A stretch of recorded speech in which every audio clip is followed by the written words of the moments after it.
Madam Chair, Councilor Romero, we are live. Thank you. What time is it?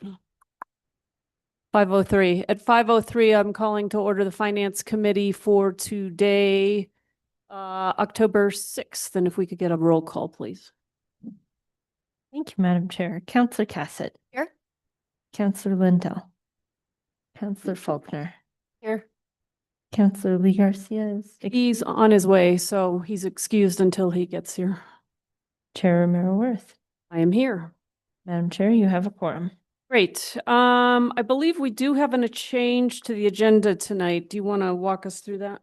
Thank you, Madam Chair. Yes, we have one requested change to the agenda from staff. It is in regards to item 6N on the consent agenda. The committee review schedule for that resolution has it scheduled for Finance Committee on 10/27 at our next meeting. It was inadvertently included on this agenda. I have been advised by the City Attorney's Office that we need to remove it from tonight's agenda and bring it back at the next Finance Committee meeting on 10/27. Okay. Any other changes? No, Madam Chair. If not, is there a motion? Move to approve as amended. We have a motion and a second to approve the agenda as amended. All those in favor, aye. Anybody opposed? That motion passes. On to approval of the consent agenda. I believe we have a number of items that have been pulled. Do you want to give me the list? I forgot to Sure. write it. Yes, Madam Chair. Item D, item J, and item K have been pulled for discussion. Anything else the committee is interested in tonight? And if not, is there a motion? Move to approve as amended. We have a motion and a second to approve the consent agenda as amended. All those in favor, aye. Anybody opposed? That motion passes. All right, we're zipping right along here. We do have kind of a long agenda tonight, 3 items off of consent, 2 presentations, and we'll start with the first one. Director Oster, I believe you have a finance department staff recognition, so I'll turn it over to you. Thank you, Madam Chair. Yes, the person that we're recognizing tonight is not able to be here in person, so I will talk about her and then present her with her certificate tomorrow. Diane Arsena has been with the City of Santa Fe since January of 2022, starting out as an accounting supervisor and promoted into the role of Treasury Manager in February of 2023. Diane has 14 years of experience working in government and a strong background in finance, management, and human resources, achieving her bachelor's degree in business administration with a concentration in management, along with an associate's degree in accounting. And outside of work, Diane is very family-oriented and loves spending time with her family, her children, and her husband. And that is why she's not able to be here with us tonight, is because she's with her children. So in addition to that brief bio, I just wanted to share a little bit about my experiences with Diane. Diane is an exceptional leader, and just this month, for the first time in 3 years since I've been with the city, Diane and Clarence Romero, who's our treasurer, have achieved their goal of being fully staffed in the Treasury Division. And there was a time during COVID when Clarence was by himself in that division. It has a staff of 12. So rebuilding from 1 to 12 has been an ongoing project, and they did it. They have achieved that goal of being fully staffed. So really want to celebrate that. It's really a testament to Clarence and Diane's leadership and their support for their employees. The cashier's office here in City Hall is part of the Treasury Division. Those are among the most challenging positions in the finance department. It's front-facing customer service, and in addition to providing cashiering services and taking payments, they've in the past often provided wayfinding and really served as the front door of City Hall. And as you might imagine, those jobs are challenging. You know, we've had some turnover in those positions. So getting to a place where we're fully staffed is really something to be celebrated. So tonight, I really want to recognize Diane's role in that. You know, she does have some formal education in management, and it really shows. She's an excellent manager. She's very good at supporting her employees, providing them with opportunities for growth and training. An example of that is Diane has been a founding member, an instrumental part of our planning committee for the finance department, which is the group that helps plan events. Diane recently spearheaded an effort to hold a staff retreat, which we did on September 12th. We had an offsite retreat for all finance department staff. That was Diane's idea originally. She was instrumental in making that happen. So were many, many others. There was a whole group that worked hard to put that retreat on, but Diane really brought that idea forward and has done that a number of times with other events for employee recognition, training, and just general support for staff in the Treasury Division, but also throughout the finance department. So those are just, two things. I could go on about Diane as I could with all of our employees in the finance department, but really proud to recognize Diane's achievements this evening with the certificate of appreciation, which I will present to Diane tomorrow in the office. This is in appreciation for her performance, service, and dedication to the City of Santa Fe Finance Department. Thank you. I'm sorry she's not here tonight, but completely understand why. So please send her our congratulations and thank you for all the work that she has been doing to get fully staffed and support all the work of that area. So really appreciate it. Thank you. Okay, we are going to move on to our first presentation. I believe we have our Assistant Land Use Director, Maggie Moore, with us to talk about some really important software implementation that's happening. I think there are a number of us, and there's little hoorays going on up here. A number of us are very interested in this software and what it can do for the city and how it can inform our policy choices. And I can't tell you how excited I am to finally have this on the horizon here. So, Director Moore, I'll turn it over to you. Welcome and thank you again.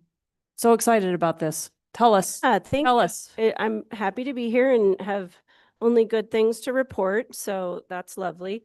And I have a few members of our consultant team from the software company Avenue online to help with any questions that you might have after a very brief presentation.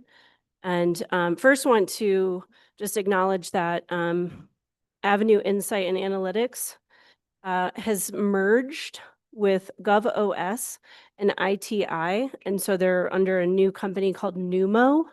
So as we kind of move forward, you might start hearing about Numo over Avenue, but just understand the same thing. They merged, but we have the same team of people that we were working with from the beginning, and everything's going smoothly. So start with that. And yes, we've procured this new software to help with short-term rental enforcement, as well as with our tax administration, collecting of lodgers tax for the city.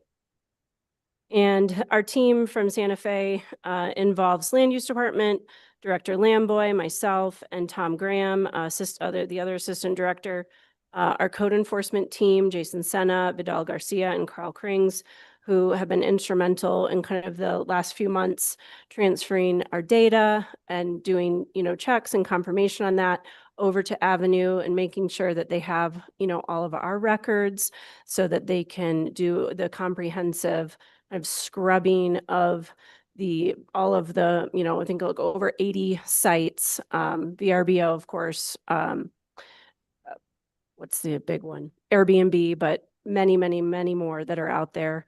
That software has the capacity to kind of monitor in real time short-term rental advertisements on all of these web applications, and then kind of develop a list of potential compliance issues for us. So we're moving forward with that. And then from finance, Director Oster here, a part of her team, we have Diane Senna, Alex Lotero, David Tapia, and Clarence Romero, who are working with the Avenue team on setting up all the proper finance accounts so that we can start taking in lodger's tax revenue from all these short-term rentals. And so this kind of just gives an outline of the team from Avenue, from Numo. Dana is on the call tonight. She's kind of the overarching coordinating project manager that we've been working with. And then you can see the entire team listed here. I won't go out to everybody, but we've finished with and then actually I'll just go to the next slide.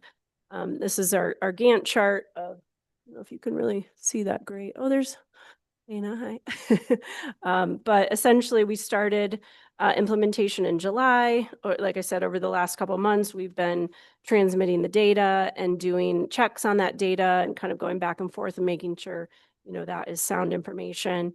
And you're going to get a little demo from Dana, I think in a little bit, on the dashboard that we have. It's accessible to staff and it kind of shows us that real-time enforcement information on short-term rentals and compliance. So that's really Can exciting. I ask just really quickly, Yeah. is it possible if our guests and just take their cameras off, if we can then see the presentation on the data a little better? I don't know if it makes, yeah, there we go. And Okay. so I don't mean to be rude, but we'll bring you back in a minute. But so this is essentially, this is the timeline you're working on in terms of getting all this underway. That's correct. Yeah. This is our implementation timeline for the short-term rental component. The next slide will show you the tax administration component. And so like you said, yeah, we're in October. We've done an initial review and scrub.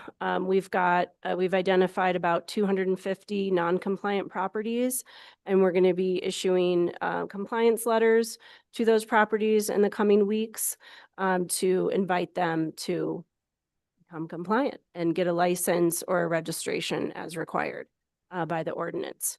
And so some of the other items I just wanted to highlight is that we are going to be holding 2 town hall meetings for the public on November 13th. We're going to host a webinar during the day at noon, like kind of over the lunch hour. And this will be taped so we can post it up on the website and use it in perpetuity for, sharing information. And then we've scheduled a town hall at the convention center for that evening. So if folks want to come in person, we'll have space for a little over 100 people to join us, for an in-person town hall. And the team from Numo will be on hand for that day.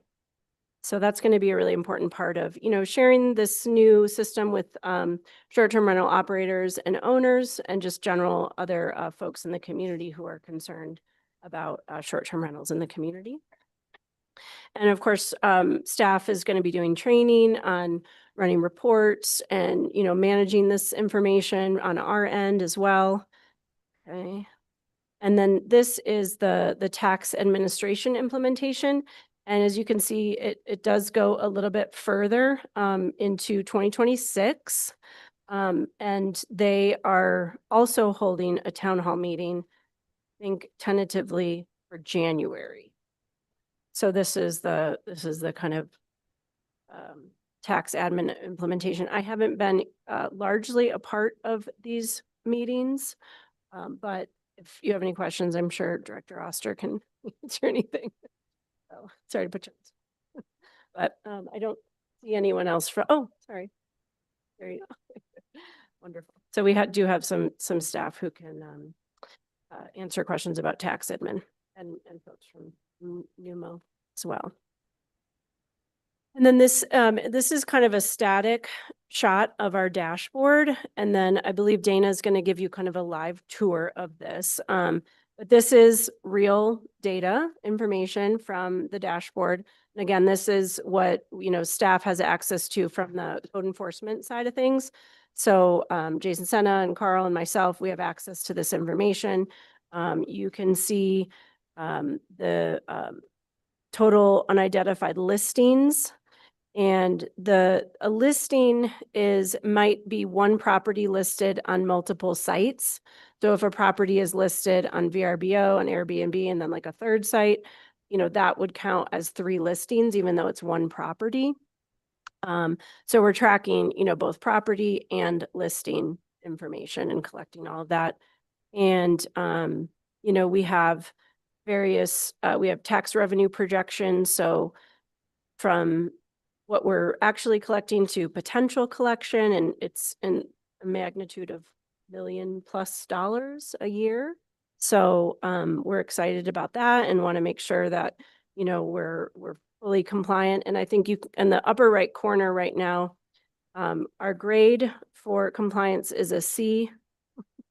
And we want that to be an A very soon. So that's what we're moving to right now. And Dana, if you're on and I think that was, and then I just, again, wanted to highlight the dates and times of our short-term rental community engagement events on Thursday, November 13th, a virtual meeting, 12:30 to 1:30, and then an in-person meeting at the Santa Fe Convention Center. And then hopefully Dana can give you a tour. Hello, yes, I'm thinking Hey. I'm going to share. Hey there, good evening, and thank you. Let's see here. I think if I click share, let's see if this gets you to my screen with the dashboard. So, and as Maggie had mentioned, that the first initial part is a lot of that data gathering and scrubbing, getting that into the system, building that out.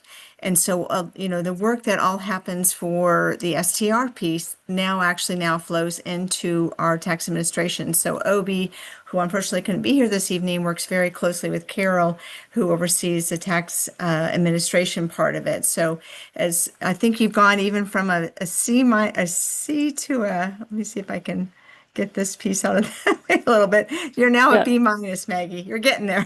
Getting Woohoo. there closely. And so again, there's 2 different sides to this. This right now, what you're seeing is, a part of that dashboard, and what we're finishing building out as well is all of that workflow. So for example, when you have your STR owner that wants to register, renew, all those pieces. We've been working very closely with Maggie and her team to ensure we've got all the steps. It's the automated review, approval, all those kind of pieces. And so right now we are on track to be able to go live by November 10th. And then we've been working with Maggie in terms of when we actually flip the switch, but ideally a little bit ahead of that public meeting and then ready to go. So this is in a really great spot.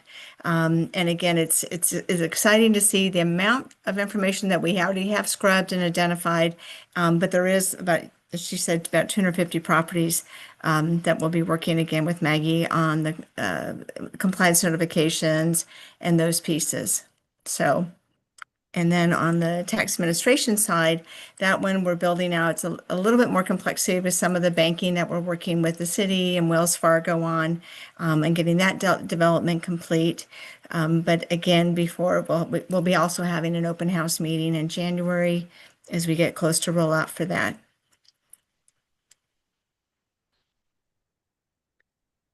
Dana, maybe you want to highlight some of the kind of data that we're seeing here, or what information is available on the dashboard? Oh, sure. So again, you can sort of see as I start to click into listings, if I go into properties, and I did sort of put one in here just to give you the type of information that you'll see here. Little slow connection. So here you can see our group is constantly harvesting information. So in this particular property, it does have an active permit. Some of these numbers, once we go live and we're starting to have the implementation with the tax, we'll have in there. So in this case, for example, once we have your complaint line open, if there are complaints coming in, you'll be able to track that in here as well. You'll see the history of photos. So our software is also scraping all of the information and documentation, and that stays with that record. So that's one of the things you'll, again, at the very granular level. So instead of just an Excel list of information, you'll have that deep dive. And again, as you start to look at different revenues, different ways to do your slice and dice reports as well, in terms of what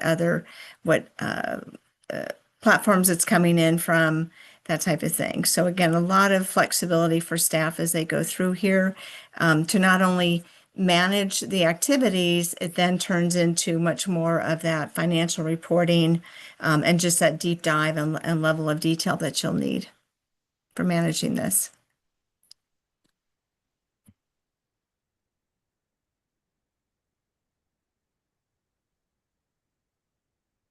And again, you sort of see on your, and some of these things are still populating and pulling in, but you can see where some of that scraping has started to occur, your top property owners, that type of thing. So at a glance there.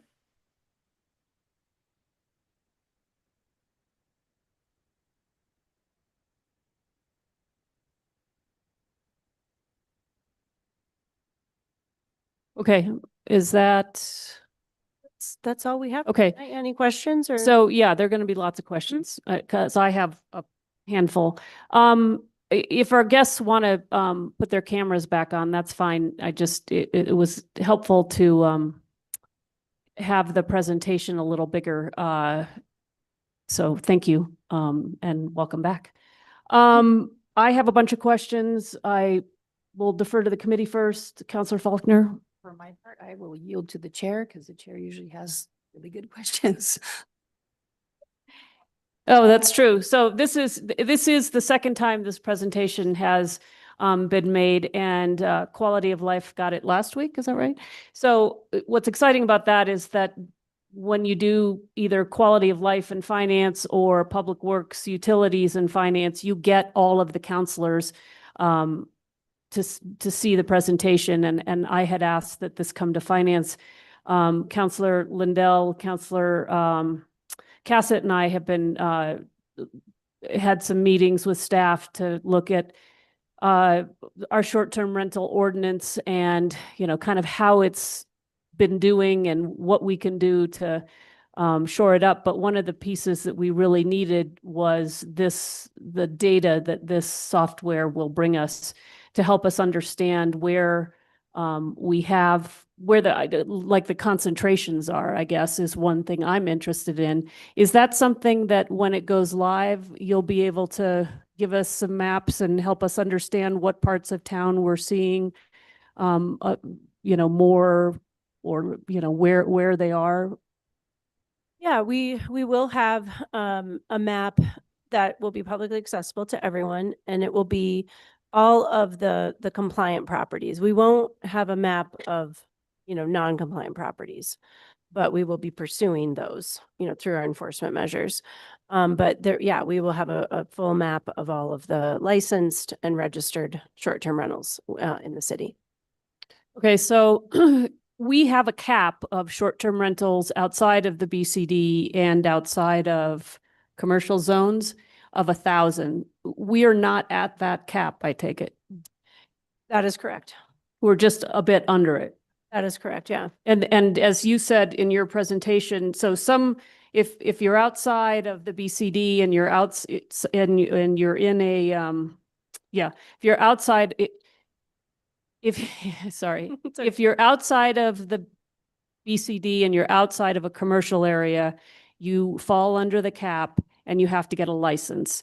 If you're in the commercial area, you have to have a registration. And what about the BCD? Do you have to have a registration if you're in the BCD? That is correct. Yeah, you still have to have a registration and a business license, regardless of where you are. Okay. And I guess it might be interesting to know, I know there are going to be people who think that we have more than 250 non-compliant properties. We've heard, and I'm just kind of curious, it might be good to know, have some sense, even if these 250 are spread all over the city. They're, mostly in District 1, or maybe they're in District 2. That kind of information would be helpful, even if it's something that I think I would be interested in, and the counselors that are working on reviewing our short-term rental ordinance, that would be useful information to understand kind of where those are coming up and if they are concentrated in any area in particular. Yes, yeah, Counselor Romero Worth, that is really useful information. And I think our first goal with those properties is to try to bring them into compliance and make sure that if we can license or register them, that we are doing that. And that's the work that we're going to start doing in the next, very or now. So, because we've identified them and now we want to, we're going to send letters out, like I said, to those people and saying, you need to come in and apply. And that is going to, put them on a path to compliance. If they, if we reach that cap, for example, some of those, a number of those 250 are in residential areas, let's say, and we only have, 50 permits left, but we have 100 that are in residential areas. Well, then, yeah, they're not going to be able to come into compliance and we'll reach our cap. But at least we've identified them and we can move forward with, closing those short-term rentals down, presumably. Right. And I think that is, besides the data that we get about kind of the nature of where we have short-term rentals and I mean, that's one of the exciting things about this is how it's going to enable us to do more around enforcement. And then I think the third piece is, as you mentioned, is making sure we're actually collecting the taxes from these, because that is something I think we probably can improve on as well. So that's another exciting aspect of this. You mentioned somebody mentioned there'll be a complaint, an ability to file complaints once it goes live. How does that work? Is there going to be a phone number? You do it online? You call the land use department? How's that going to work?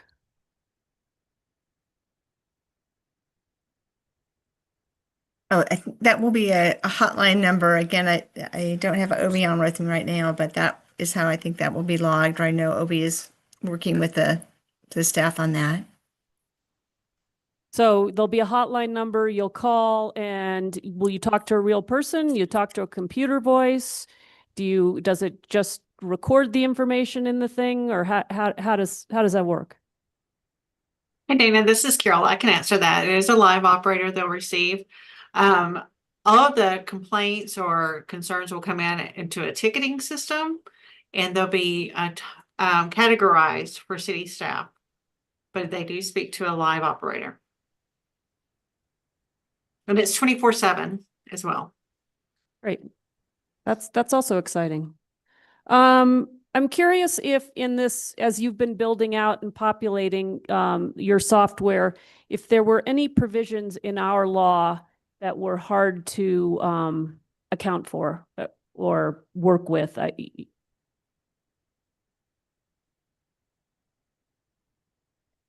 Like, for instance, we have some rule. One of the things we did in the new law was to be more clear about density, so that if you were in, and I forget the exact wording, but if you're in proximity to another short-term rental, there's a rule about whether, you can get a permit. If you're too close, you can't. There had been trouble previously in interpreting the rule around that was controlling density. We tried to improve that. Just curious if in the implementation of the software, something like the density provision was hard to work with, or was there any provision in the law that was hard to work with that could be improved? Well, I do know, again, Opie, who unfortunately couldn't be here this evening, but he's been working with staff. So as he's had questions, or as we were doing that initial data load, he worked very closely with Maggie and with Carl. So if questions did come up, but I'm definitely making note of that and can get back to you as well, if there's anything specific. But I think as they've been doing the data load and migration, having a lot of those conversations as he and his team were putting that in. Okay. Counselor, I'll just Yes. add that, in working with OB and, sitting down and going over the ordinance and what the requirements are, nothing came up that he said, we can't accommodate that request. It's more about, you know, structuring the application so that we're asking for the information upfront that we need to evaluate, you know, the compliance with the ordinance. And so, you know, I think that we don't have any obstacles in our way there.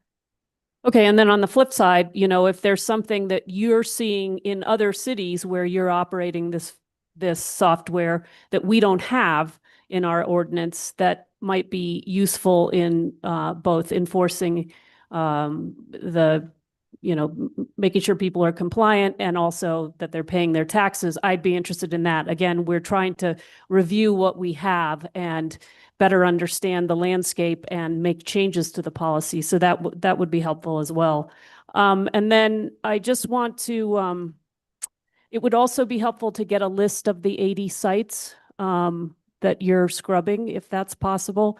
I want to make sure that we are capturing the ones, you know, we have some interested people in the community who are interested in this topic and who have done a lot of research. And I'd love to kind of compare notes about the things they're looking at versus the things that you've identified to make sure we're capturing the sites that we should be that offer these kinds of advertisements.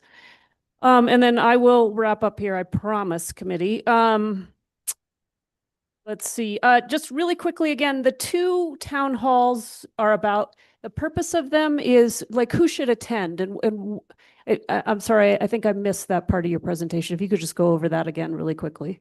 Yeah, absolutely. I would say, so the purpose of the town hall is really to introduce the public to this new software system and, you know, how they are going to be engaging with it, that they're going to be, you know, going to this new site to either renew or to apply for their short-term rental permits and registrations.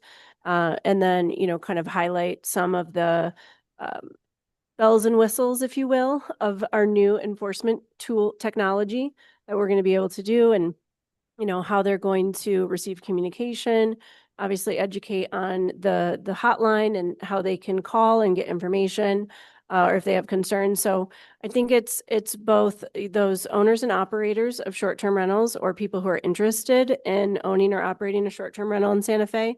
It's also just members of the community who are concerned about short-term rentals and want to, you know, understand this new tool that we're gonna, you know, that we're deploying. So, and that first meeting, like I said, is on November 13th, Thursday lunchtime and then evening. And that's going to be mostly focusing on, you know, that short-term rental component. And then the tax administration component is going to be in January. There's going to be another kind of public engagement around that. I think that one, you know, again, probably the same audience, but maybe a little bit more focused towards owners and operators so they can understand, you know, how are they going to be remitting, you know, and what are we looking for compliance. Okay. And for that one, I'll just flag, I won't be here, but I think a question that comes up a lot is if you rent for over, there's a question, and we should maybe get together offline about if you rent for over 30 days or under 30 days, and there's a tax issue there. And we should probably make sure that we know the question better articulated than I just did, and B, you know, what the answer is. Cause I think, you know, I have had constituents reach out to me, not sure, you know, whether they pay or they don't pay. And so I think that would be an important opportunity to bring some clarity around that question that keeps coming up. Director Oster, you're flagging. Yes, Madam Chair, there is a distinction when it comes to gross receipts tax between a lease and a short-term rental and what's subject to gross receipts tax and what's not. And that 30-day time frame is an important part of that. We can certainly talk more about that. Okay, and maybe that's a part makes it into the presentation when we go to the public for that. So just flagging that's been a question repeatedly asked. Okay, I will stop. I will just say thank you to our guests for joining us. I probably have other committee members who may want to weigh in here, but I just want to say how excited I am that we're finally at this moment. Councilor Faulkner. Just quickly, could you revisit the number of people who can attend the town halls on this issue? Yeah, thank you, Counselor Faulkner. So we're hosting two, so we have a webinar during the day, and I think that's kind of unlimited, right? Do you guys, Mhm. the Avenue will be hosting that? So that can be, Correct. yeah, and we'll be sending out registration information for that shortly. And then at the convention center, I booked a space that can accommodate like over 100. I'm going to be doing a registration so we can, track how many people show up. And if we reach capacity or have a really large interest, then, in theory, we could hold another one. But we also are taping the webinar. We're going to be recording that. And so that will be the same presentation will be given at the webinar and at the in-person session. So it's usually good practice to collect, questions from those sessions and do like a FAQ. I'm summarizing our responses. We generally do that for these types of new, outreach efforts. So I'm sure we can do that as well. Okay, and I know 100 doesn't seem like a lot, but when you do these town halls, 100 people is a lot to show up. So I'm also glad to hear that you guys have a backup plan. If more people want to attend and they can't, then we can do another one. I just want to make sure the public understands you're doing your best effort to get the most feedback you can from the community as this is going through the process. Yeah, absolutely. We want to just give, that was our thinking around having a lunchtime one and having a webinar, because I think my preference is either fully in person or fully online. Not a hybrid is not ideal. So we wanted to accommodate, different timelines and, different preferences for that, and also have a kind of a record of the presentation and the conversation for the public to use in perpetuity. Thank you. And I assume you'll be sending out a press release on those town halls and this new tool we have. Yes, Counselor, we will. Other questions from the committee? Statements? Enthusiasm? Counselor Lindell? Thank you. Oh, Happy moments. I'm relieved that this is happening before I walk out the door. I think this is the third time that I've visited the short-term rental ordinance and situation. And this one has gained the greatest amount of traction. Thanks for all the effort on it. We did the best job this time. Thank you. Anybody else? Counselor Cassett? Thank you so much, Madam Chair, and thank you everybody for being here again. And really appreciated you also coming to quality of life. One thing that we discussed there that I just want to discuss here for anybody who wasn't listening is regarding reporting, and that there will be an opportunity for Maggie to, download reports and be giving us updates, especially as we have these continued questions that come up. But I think that's going to be really important for the public, because short-term rentals, I think, have they can take on a life of their own in the imagination of the public of what's happening. And I think it's going to be really important for all of us to really understand, as Councilor Maraworth was mentioning, where they are and how many are in compliance. And also, I think being able to show getting into compliance. I'm already, seeing the change from a month from going from a C to a B-. I like it. I like that we are on the upward trajectory. So really, really grateful for this work. Really excited that this is coming forward. I was sad that I'm not going to get my very own password to go play in there, but I will be inviting myself to Maggie's office so I can play with the data. As this just looks like a fun area to explore, but really, really going to be beneficial, as I know Councilor Faulkner and I will carry on the work of looking at our short-term rental ordinance, and is it a compliance issue? And once we have things under compliance, how's that going to impact what people are seeing, or is it both? You know, we'll get that compliance, we'll really understand what the field looks like and be able to take it from there. So I really want to thank everybody for everything. And I really want to thank Councilor Maraworth and Councilor Lindell for all of the work and conversation that we have had over this past year. I am sad that you won't be there to move forward the policy, but you know I won't leave you alone very much in general at all.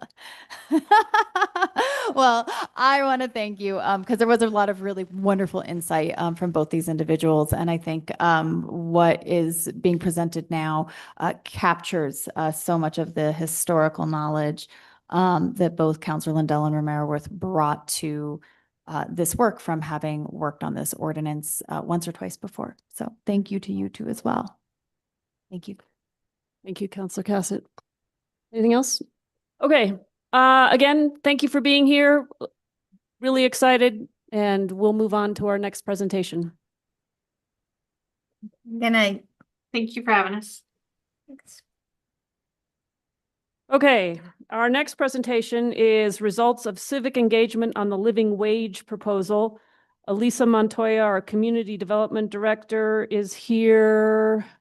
I see other folks in the audience who may be providing support on this presentation. So I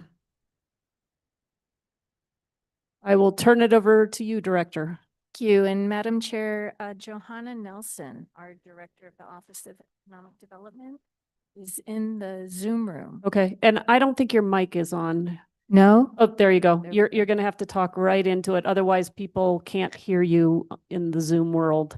If we could let Johanna Nelson, Director Nelson in, that'd be great.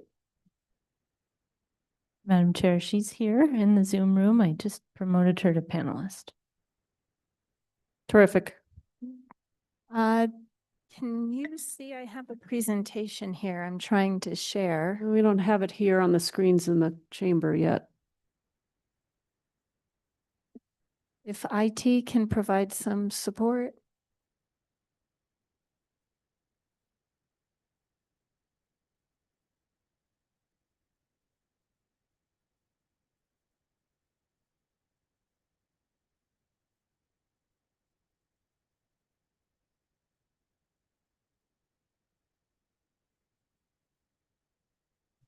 Director Oster, can you hear my audio? Yes, we can hear you. Yeah. Okay. Great. And while we're waiting for the screen share, I do have extra cards. These are cards with QR codes. As you know, the living wage survey is still open. So we want to create every opportunity for more people to participate. So just raise your hand and I'll give you some cards presentation. Yeah, great. Oh, here we have IT help coming down.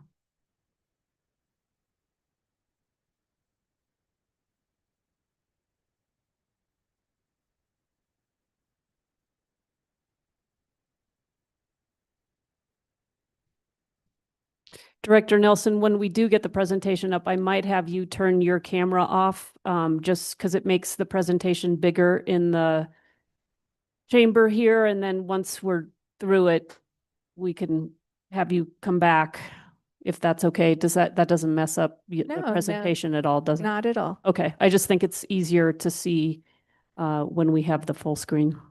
I agree. All right.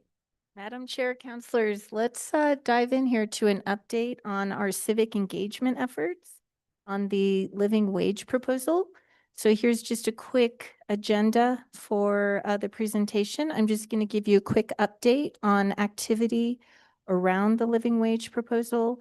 I'm going to touch on key meetings that have been had. I'm going to also touch on the community conversations that we've had around town. And then I will give you the update on the survey. So we have a recent committee endorsement on Tuesday, September 30th. The Economic Development Advisory Committee voted 6-2 to endorse the living wage proposal. We also have an endorsement from the Honorable Robert Reich, former Secretary of Labor and the Santa Fe County Democratic Party.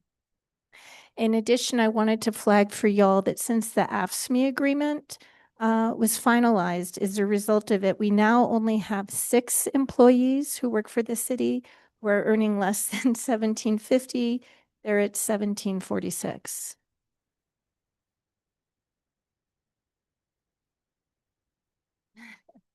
So we've met with and spoken with a range of organizations and community leaders. Here's a sample of different groups. We've met with the groups and or leadership of the groups. So we have our Santa Fe Chamber, Chainbreaker Collective, AFSCME, hospitality industry, small business owners. You know, some of those small business owners are also part of the hospitality industry. Christus, St. Vincent, Food Depot, Somos Un Pueblo Unido, and the Hispanic Chamber of Commerce.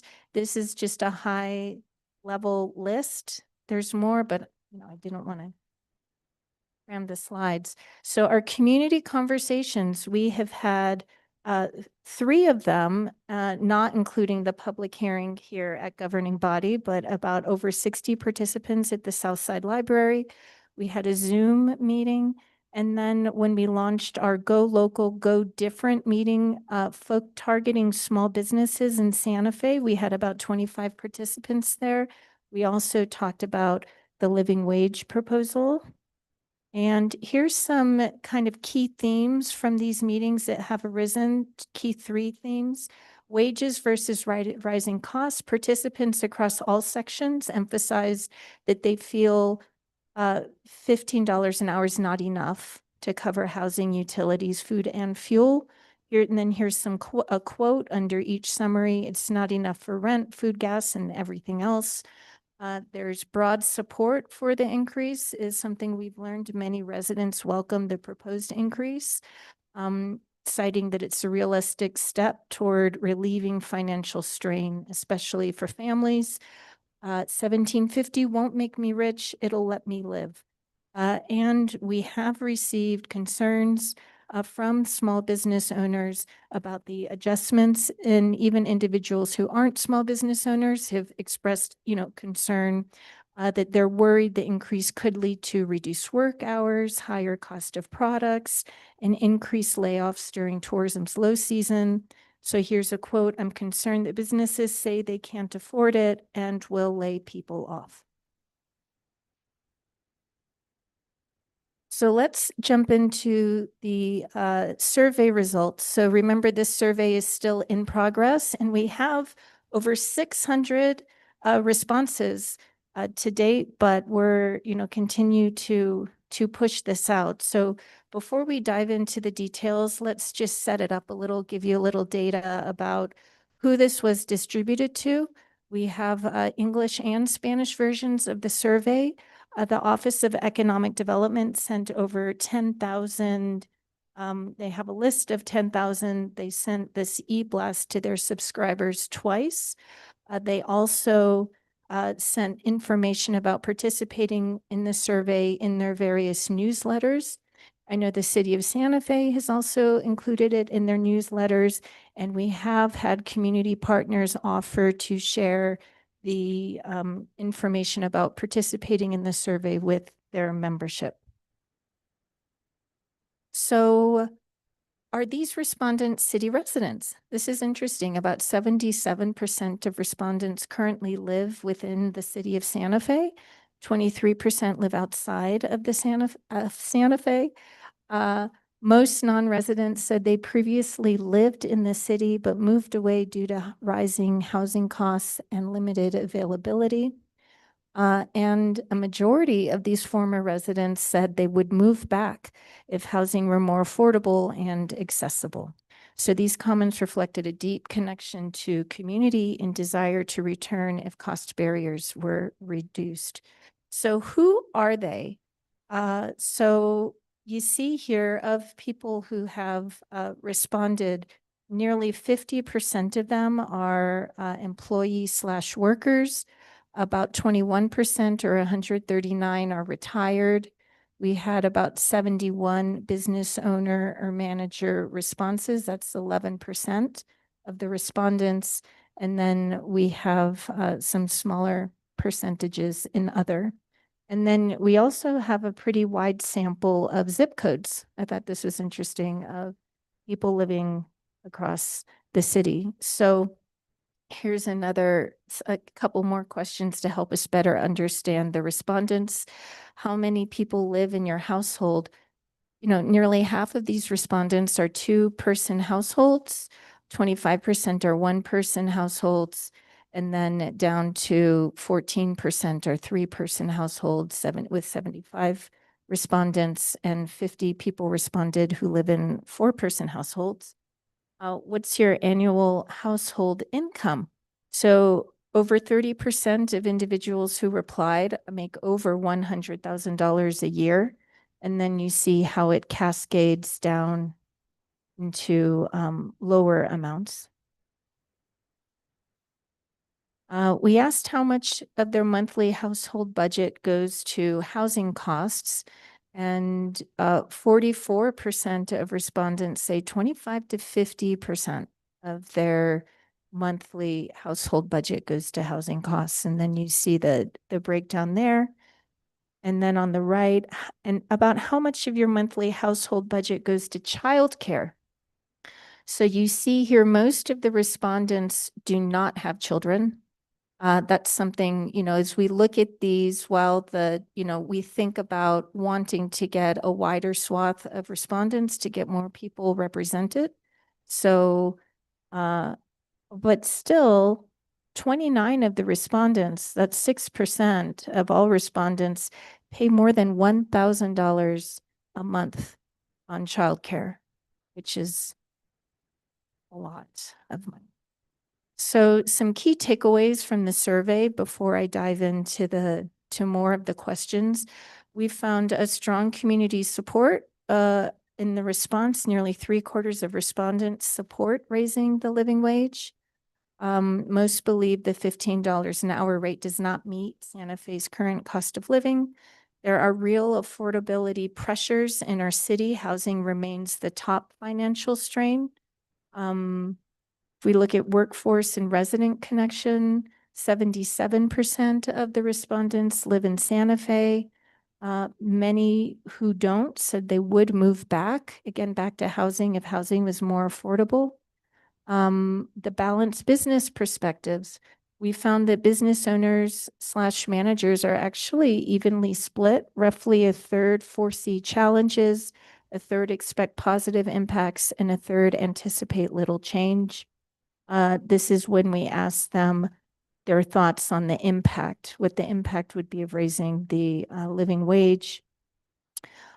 This also highlights an important need for collaboration and support for small businesses during implementation and beyond. So shared community values, respondents also emphasize dignity, fairness, and sustainability. Linking living wages to Santa Fe's identity is a community that supports people. So here's the living wage data that's in process, but you know, it's our respondents are, it's pretty large body of folks have responded. In general, how well does the current living wage, $15 an hour, meet the cost of living in Santa Fe? 80% responded it's not enough. 13% just enough. Do you support or oppose raising the living wage in Santa Fe to $17.50 per hour with potential annual incremental increases?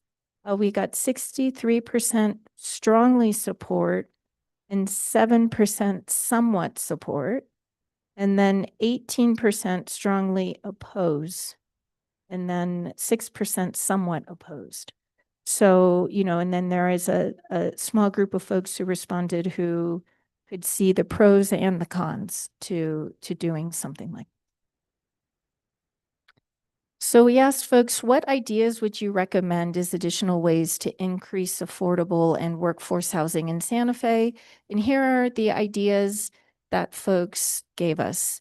So build more housing, allow greater density, expand affordable workforce units, rent control, caps on increases, reduce second homes and vacancies, tax incentives, landlord support, and limit short-term rentals. So it was really interesting for us to, to hear this from the respondents and see what different topics they personally prioritize that they want us to look at. We asked folks, what do you see as the main benefits of raising the living wage? And they describe the benefits in terms of basic security and dignity, improved financial stability, ability to meet basic needs, better quality of life, support for families and children, increased local spending and economic boost, improved employee retention and morale, and then fairness and equity.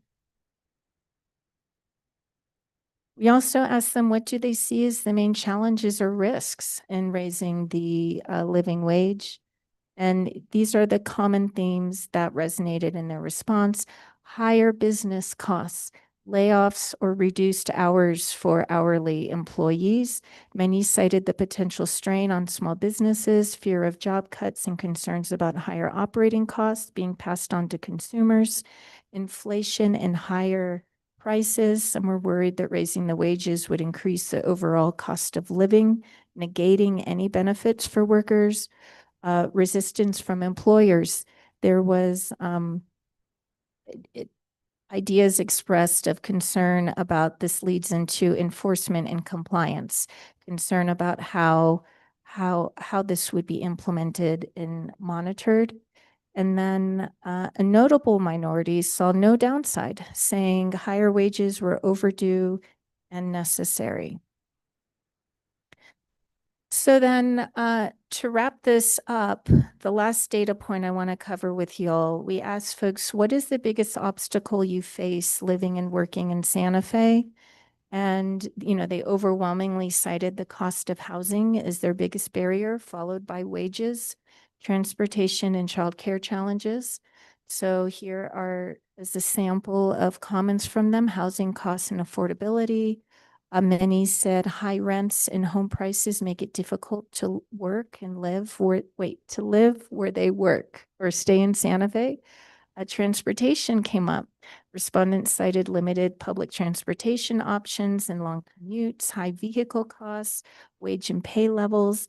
Many said wages haven't kept pace with Santa Fe's rising cost of living. Access to business resources. Small business owners noted challenges working with the city and their processes, permits, and access to support from staff. Childcare, families cited limited access, long wait lists, high costs, discrimination and inequity came up. Some mentioned unequal opportunities, tourism and gentrification was of note. And then a notable minority, that's 179 mentions to date, reported they felt there were no obstacles or major challenges. So that, in a nutshell, is a summary of our current living wage survey and also community outreach efforts. Thank you. Thank you. And if Director Nelson is still there, maybe we can take yeah, there we go. Didn't want to exclude her. Before I go to committee members, I just want to have you comment briefly on the 600 respondents. That's, I mean, a pretty healthy response rate and statistically significant, I believe, in terms of helping us understand trends and kind of the temperature of the community on the questions you've asked. Am I correct in that? Yes, Madam Chair. Whoops, sorry. We're pleased with the response, and we're hopeful that we're going to get more voices joining what we have to date. And that survey closes on the 10th? Yes, it closes on October 10th. Which is Friday? Yes. Okay. Friday. It's Friday. Great. And when that's closed and you update these slides, will you share the presentation with all of us? Absolutely. Yes. Okay. Members of the committee, questions? Got both of you wanna? Okay. Counselor Faulkner. Okay, so did the survey contemplate whether or not, or ask the question whether or not people felt that the living wage increase would have a benefit to getting them, well, solving the housing issue. Because I've done the math. If someone was working 40 hours a week and they got a $2 increase, it'd only be $320 a month. Yeah, the increase it's about an extra $100 a week. We don't have a direct correlation between the increase of the living wage and individuals no longer having concerns with affordable housing. But raising the living wage, even that extra $100 a week, makes a big difference when someone's making choices between which necessities to buy. So it seems like on the survey results that housing was the number one concern, affordable housing. And my concern is that this living wage possibly isn't enough. And it might be in some space where it's like, it seems like a good idea, but it's not really taking into consideration what actually has to be done, which is we need to do something about affordable housing. We need to readdress fee in lieu of, we need to possibly look into public run housing. The issue seems to be more around housing than it is about wages. The wages that this living wage and most living wage proposals are not enough to really break the barrier around whether or not people can afford their housing. The issue is housing's too expensive. And I feel like this is kind of like sort of answering the problem, but I'm not 100% sold on it, because in my mind, I'm like, if housing is the issue and affordable housing is the issue, we hit affordable housing. Like we lean into that. This amount of money I can tell you in the apartments in Santa Fe, $100 a week is not going to move the barrier for people. It's not. Housing's way too expensive in Santa Fe. My nephews rent in Santa Fe, and I can tell you that their rent is more than my mortgage. And $100 a week is not going to get them to that space where they don't have to live together to make it work. And so this is my concern around this living wage is I'm not sure it's enough to bump people into the space they need to be in. And I know many people disagree, but I have had economists look at this package, and and pretty sophisticated economists. This is not taking into consideration things like when a business owner pays a living wage increase, it increases their payroll taxes, it increases their unemployment taxes. So the employer is actually going to end up paying like more than $2 an hour per employee, a lot more. And the business owners that I've talked to are saying like this could make or break our business. And I've talked to conservative business owners and I've talked to progressive business owners.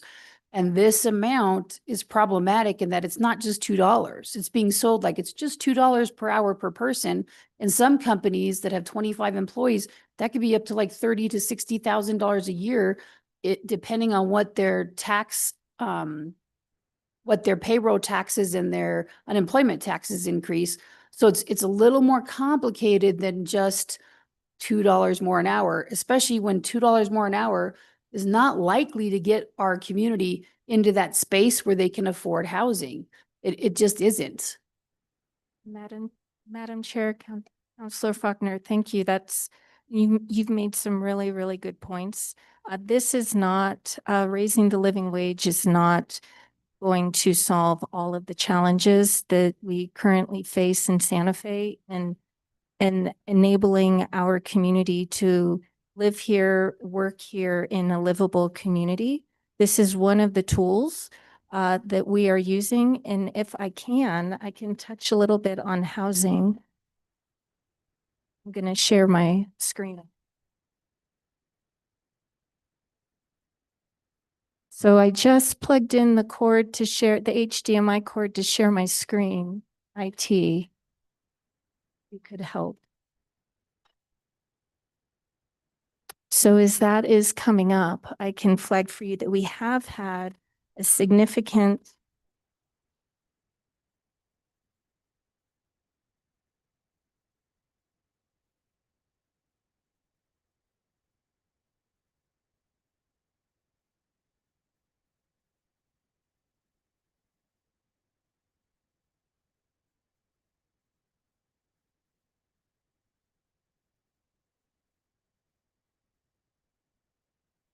Madam Chair, Counselor Faulkner, we have seen a significant amount of housing development in our pipeline. Where a decade ago, we were permitting fewer than 200 new units per year. In the past 8 years, the landscape has changed dramatically, and we're now permitting between 400 and 900 new units per year.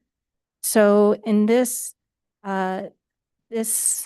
graph here, you see that we currently have over 3,000 homes under construction.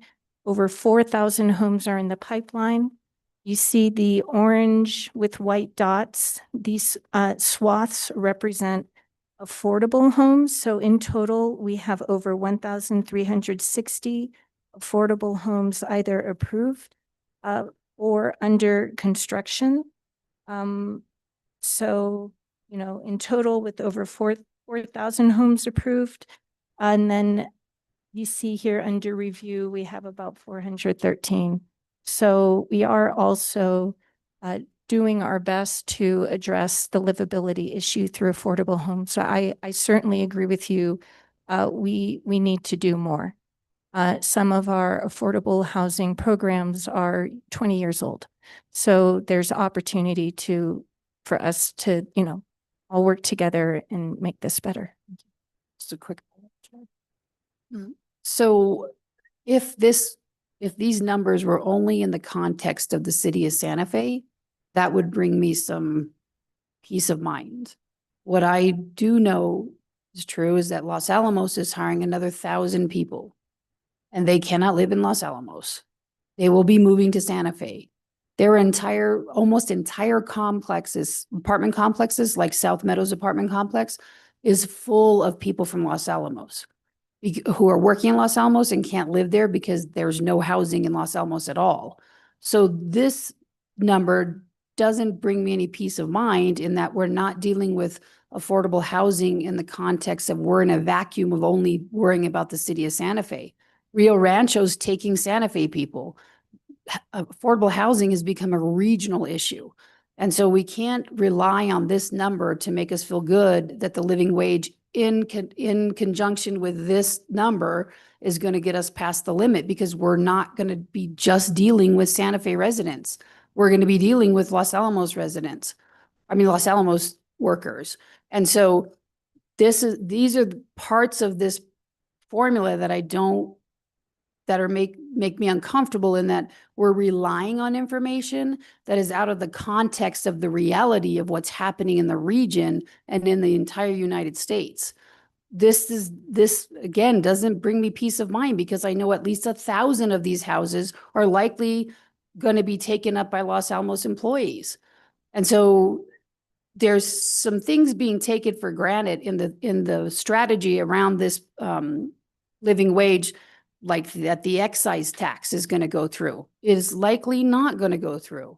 And the state will probably not pass something that supports an excise tax throughout the state. I know the chairs of Judiciary and Senate Finance. The excise tax will never see the light of day on those two committees. And so my concern is that this formula was constructed under the pretense that some of the things that we're using as, well, this is part of a bigger idea. Several of the parts of that bigger idea are not reliable. Like they're being taken out of context of what we're facing as a region and what we're facing as a nation. And so that's my biggest concern with this living wage proposal, is that it's relying on information that is not reliable. And by the way, I just want to say you guys are doing a good job, and I appreciate all the work you do. Madam Chair, Councilor Faulkner, thank you for the feedback. And what's interesting about the studies on living wage broadly that we've looked at is 2 of them are looking at Santa Fe. So one looked at Santa Fe after it was required after the first living wage ordinance was passed, they were required to conduct a study. And another one in 2024, completed by UNM, took a look at Santa Fe again. to see if the impacts have changed. But I do understand your concern about just studies generally. I really do believe that by increasing the living wage, from what I've learned from talking with community members, my work on the survey, my meetings with groups, and looking at studies as well, I think that increasing the living wage will make a significant impact in some people's lives. And it is a tool in a tool belt of a lot of things that we need to continue working on as a city. And I look forward to doing that with you in the future. Counselor Cassett. Thank you so much, Madam Chair. I'll speak to the measure more when we actually hear it in committee. But I think that what's really important for all of us to remember, for members of the public to remember, that there is literally no single policy that's going to solve this issue. We've talked about this with housing. We've talked about this with childcare.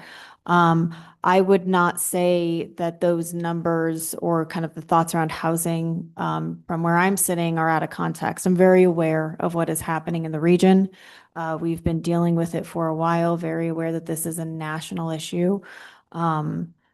So while for some families, I mean, if you have two families that are making 100 or two-person household, they're making 200 more a week, looking at almost 800 more a month or more. That's pretty significant.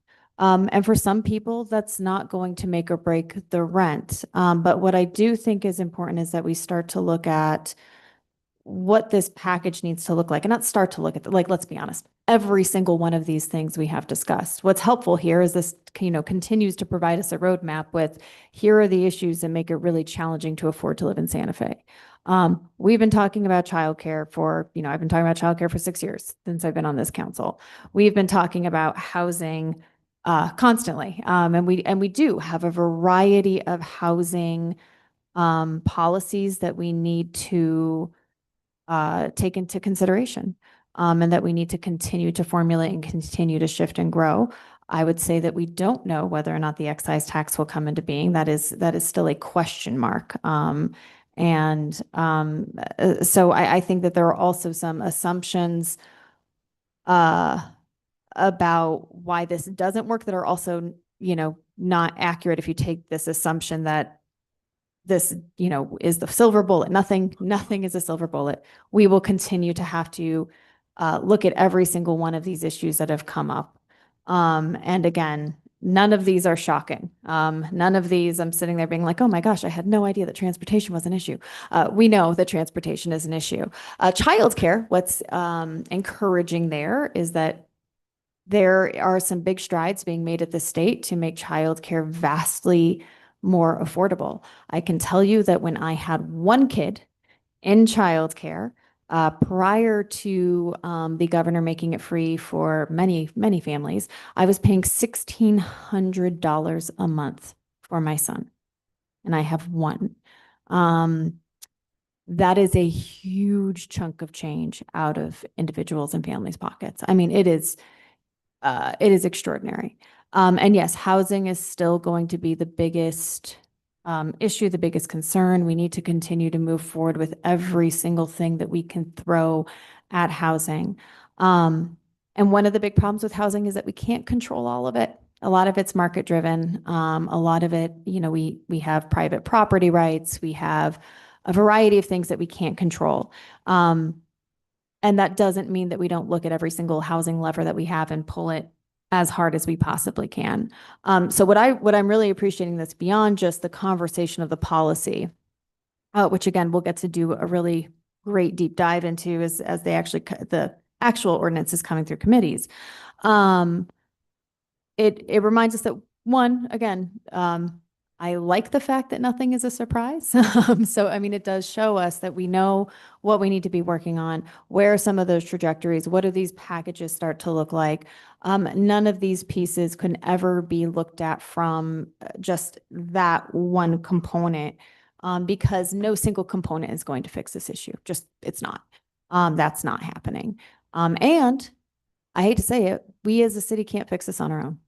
There are federal policies, there are state policies that are going to continue to make the challenge, but it does not mean, again, that we don't pull every single lever that we have as hard as possible. This is not something, you know, as we've said with homelessness, we don't get to wash our hands of it because we can't do it on our own. So that's what I love about this survey, is that it really provides the range of policies that we need to continue pursuing, the range of topics. That said, a couple questions. I'm happy to hear it's still open for another week. I know that the Chamber of Commerce did run a survey as well, and we did have this response rate. More were employees as opposed to employers. And so I'm hoping that the chamber will help with some of that information. I would be really curious. We had a very robust conversation in EDAC about this. As I always say, you know, what are the things that people are concerned with? What are the downsides? Because every single policy we do will have a downside. And if we know about them, we get to take a look at what we can do to mitigate them, and then we get to decide whether or not we can live with them. So I'm curious if you've had any conversations with the chamber about when we will be seeing the results of that survey, if you've had any previews about it, because I think that it will help to have, you know, the variety of populations and questions that are being proposed. Madam Chair, Councillor Cassett, thank you for that question. Yes, we have been talking with the chamber, and they plan to provide us with a preview of responses that they've received by Wednesday morning. So we'll be able to present some of their ongoing results at governing body Wednesday evening. Wonderful. And when are they closing their survey? We know? The 10th on Okay. Friday as well. That's wonderful. That's some Yeah. great alignment there. I Yeah. appreciate that. And, you know, Madam Chair, Councillor Cassett, the wonderful thing about the opportunity to present at governing body is, you know, we're going to reach more people. So it's like a last minute push to get more people participating in the survey. And then we'll see where we land on after the 10th. Wonderful. Yeah, thank you. I appreciate that. And I am glad that we'll be able to get that attention and hopefully continue to get that information out there. If we've shared it on social media already, let me know. I'm happy to share it on whatever. I'm not the best, as I've always said, I'm the worst millennial to ever millennial. So, but I do have a social media presence that I don't utilize very often, but happy to push it out wherever we can. And then I'm glad that it was going out through the economic developments listserv. That makes a lot of sense to me in terms of who we are hoping to get answers from. The last thing that did come up here came up in EDAC that I will want to be discussing is the strategy, you know, if this were to pass, the strategy during that year of what do we need to be looking at for individuals and for businesses. What does this increase mean for individuals? How do we assess their federal benefits, which Lord knows if we'll have them at all anymore. And what, you know, how are they providing some guidance? So how do we get the Connect network in? And then also Director Nelson, can you speak a little bit to some of the work happening in OED that is really focused in on small businesses and that I think will be a benefit, especially for some of these individuals that are saying they want more small business support?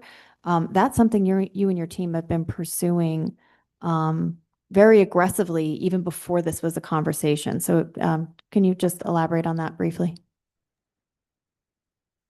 Madam Chair, Councillor Cassett, councilors, thank you so much for raising this really important question, Councillor Cassett. As you know, through our conversations at EDAC, you're aware of the investment we've made recently to develop and deploy our Small Business Navigator program. And that's a significant program that we have worked on really hard over the last 2 years to be able to partner with New Mexico State University's Arrowhead program. And what that is basically a person, a coordinator that is housed at the Santa Fe Business Incubator. And she has been online and available for the last couple of months. We're just still getting our wheels tightened And she's meeting with businesses one-on-one to provide referrals to our resource partners, as well as limited technical assistance. So I'm not surprised either to see that businesses are requesting supports, because as we are well familiar, due to federal cuts, some of our small business technical assistance providers have closed shop in Santa Fe. So it's a really perfect time for us to have been working on this and been able to deploy it in the last couple of months when our business community really needs it. But we also could benefit with strengthening the response and the services that are available to businesses, because we're seeing a demand and a need for it currently and can foresee it growing as well.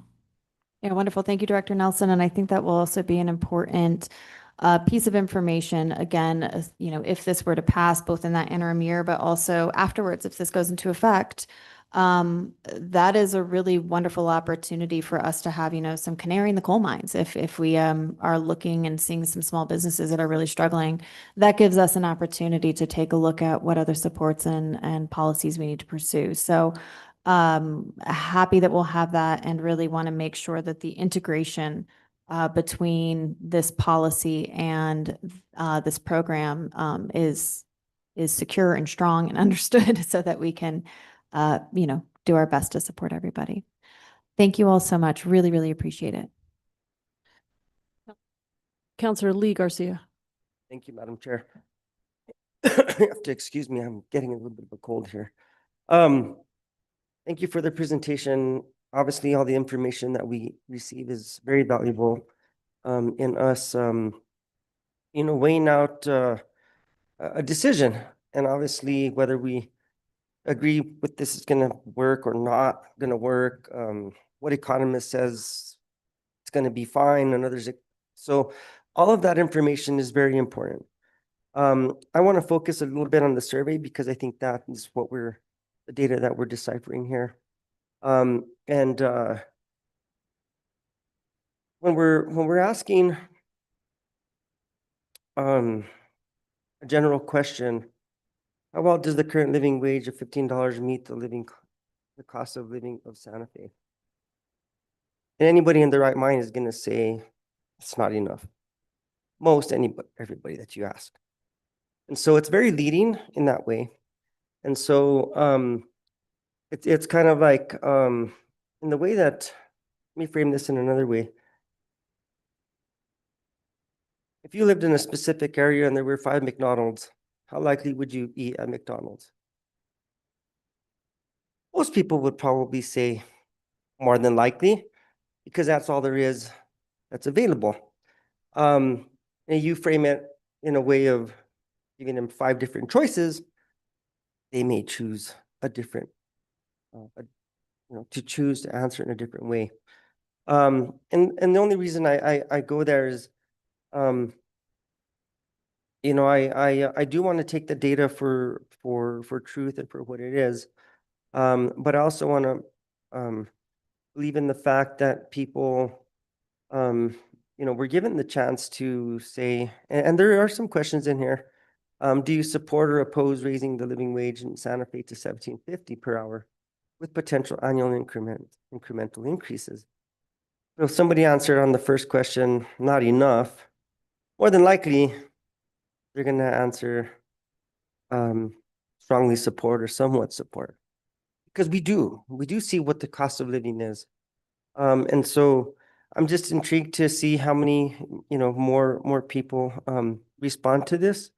I did have a question in regards to one of the slides that you showed. A big majority of the respondents were in a category of income that was already way above this. Can you tell me what that percentage was? Madam Chair, let me find that slide. But it was annual income. Correct.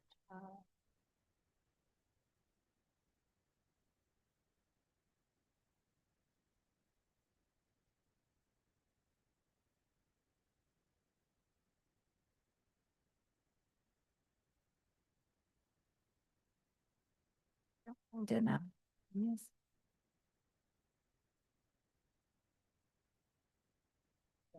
What is your approximate annual income?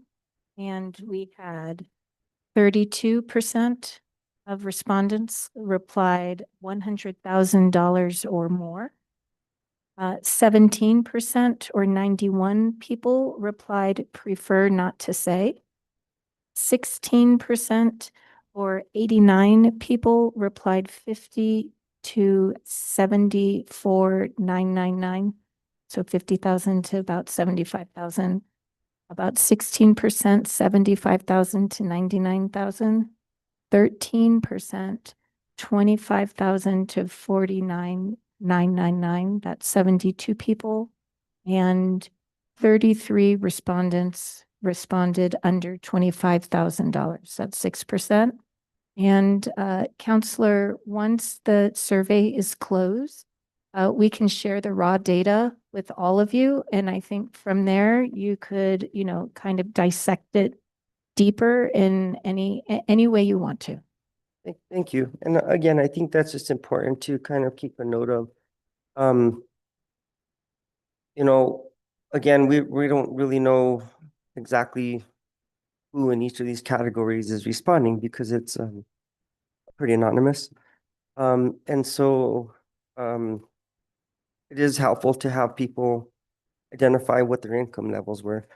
And so going back to the questionnaire, and I'm hoping to see whatever the chamber survey is, it's possibly in a different format, and maybe it isn't.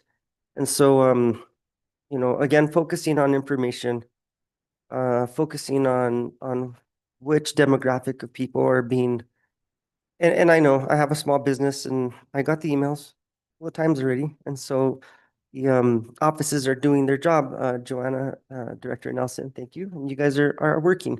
And so, sometimes people are really busy and they don't pass right through it. You get tons of emails that come in. And so it needs to be on the radar to take a look at these things. I'm not going to go into specifically whether I'm for or against this, or I still want to hear all the information. I want to go back to Councillor Faulkner's point in regards to what is enough. For some businesses, this would be difficult. I could see. And others, they're already at that level because we're already having to compete. If we want somebody to work for us and have them either live here or travel here, you're gonna have to pay them enough so that way they come. And that's just the free market. Again, I wasn't gonna get into whether I believe this is right or wrong or gonna work, not gonna work. But the information is very important to me. And so I do look forward to diving a little bit more into that data once it's complete. And then from there, I think in committees, we will kind of hash out what we feel is work, will work, is going to work, is not going to work. And so I think I'll leave it at that, Madam Chair. I would have liked to see a few questions in there that weren't, obviously, whether you feel it's going to make an impact, sure it does. But then at the end of the day, there could have been a question and I don't know if there was, maybe I missed it. If you were to receive a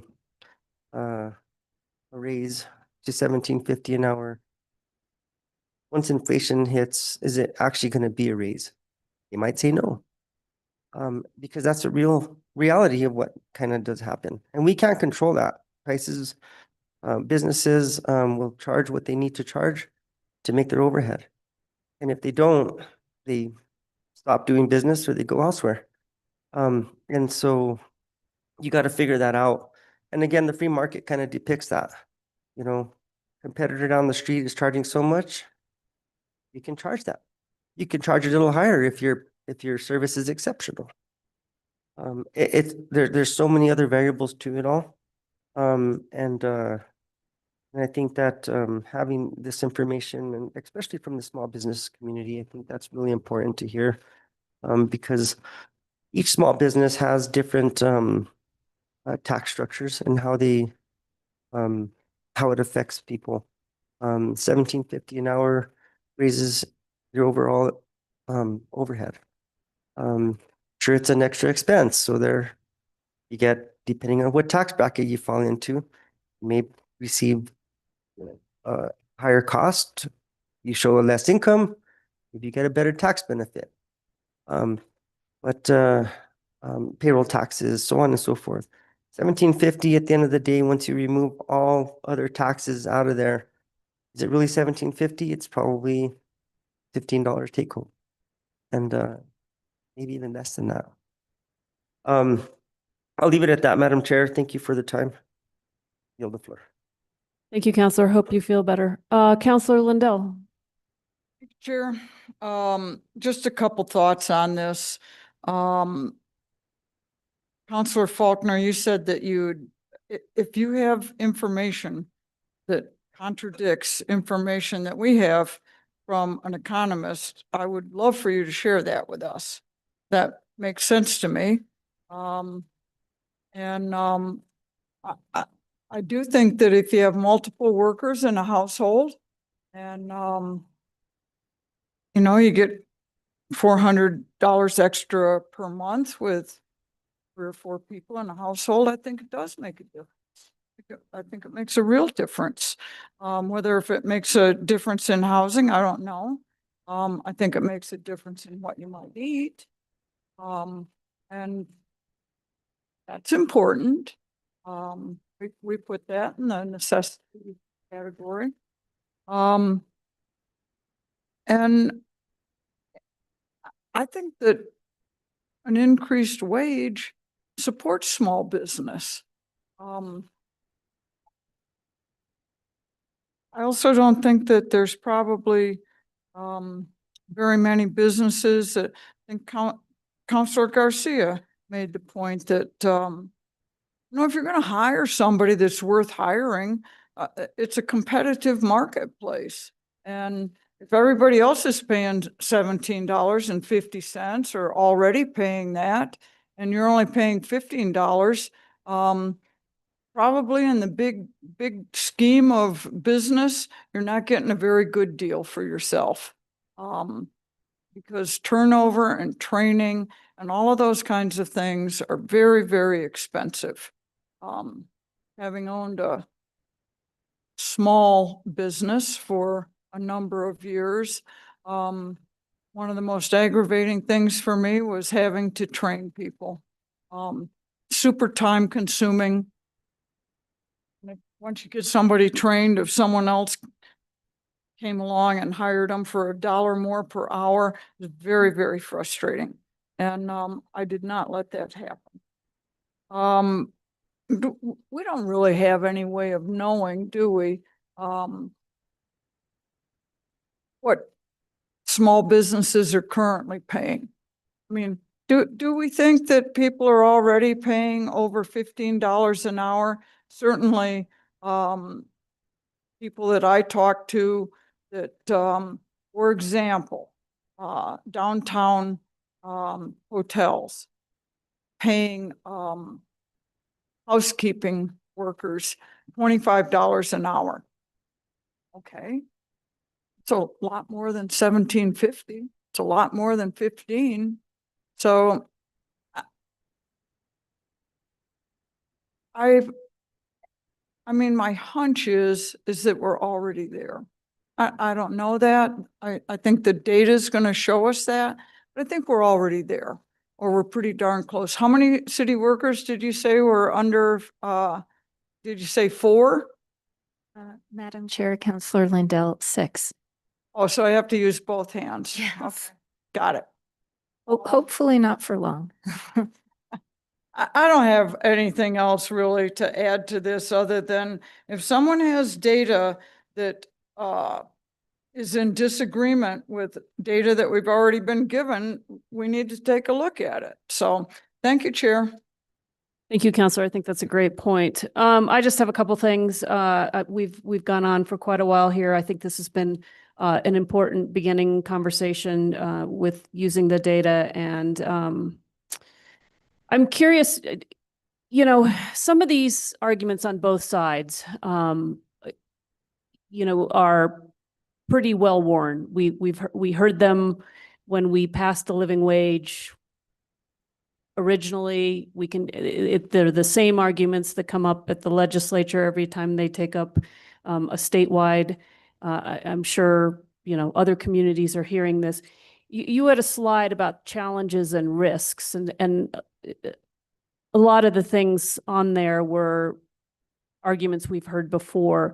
Do you have any data that helps us understand whether those arguments materialized in the last increase, in the last time we did, or when we did this originally? Madam Chair, that is a great question, and I don't have an answer for you right now, but I'm going to ask my colleague Rod Gould to come up. Okay. And Rod, if you just introduce yourself for people out in Zoom land, they may not know you. Me too, Rod Gould, Senior Advisor. Thank you, Madam Chair. One of the provisions of the original living wage ordinance that was adopted in the end of 2003 required a study to be done within 18 months to determine whether or not some of the greatest fears were coming to pass. That study was completed and it found that it didn't. In fact, the benefits that were anticipated didn't materialize, and many of the disadvantages to small business and others did not. And that study was done by the University of New Mexico's business school. Okay, and is that has been provided to counselors, correct? It has. Yeah, I think I've seen that in my email. I guess a couple of things. Business, so this has gone out to the Economic Development Department's listserv. There is a large business component in that listserv, correct? Director Nelson, can you just speak or characterize that list? I did note, as Councilor Lee Garcia did, that we do have, I think it was Councilor Lee Garcia who talked about how we have more employees than employers, but it's not for lack of trying. The survey is going out to employers. Madam Chair, Councilor Romero Worth, you're exactly right. So our distribution is about 10,000 folks, and that does include a large swath of business owners. In addition, we also have a great relationship with a lot of our what we call business associations, or organizations that are supporting businesses and have their own networks of business owners. So we made it a point to send it to them to send to their networks. So I would agree with you that we've made a pretty valiant effort to get this thing out.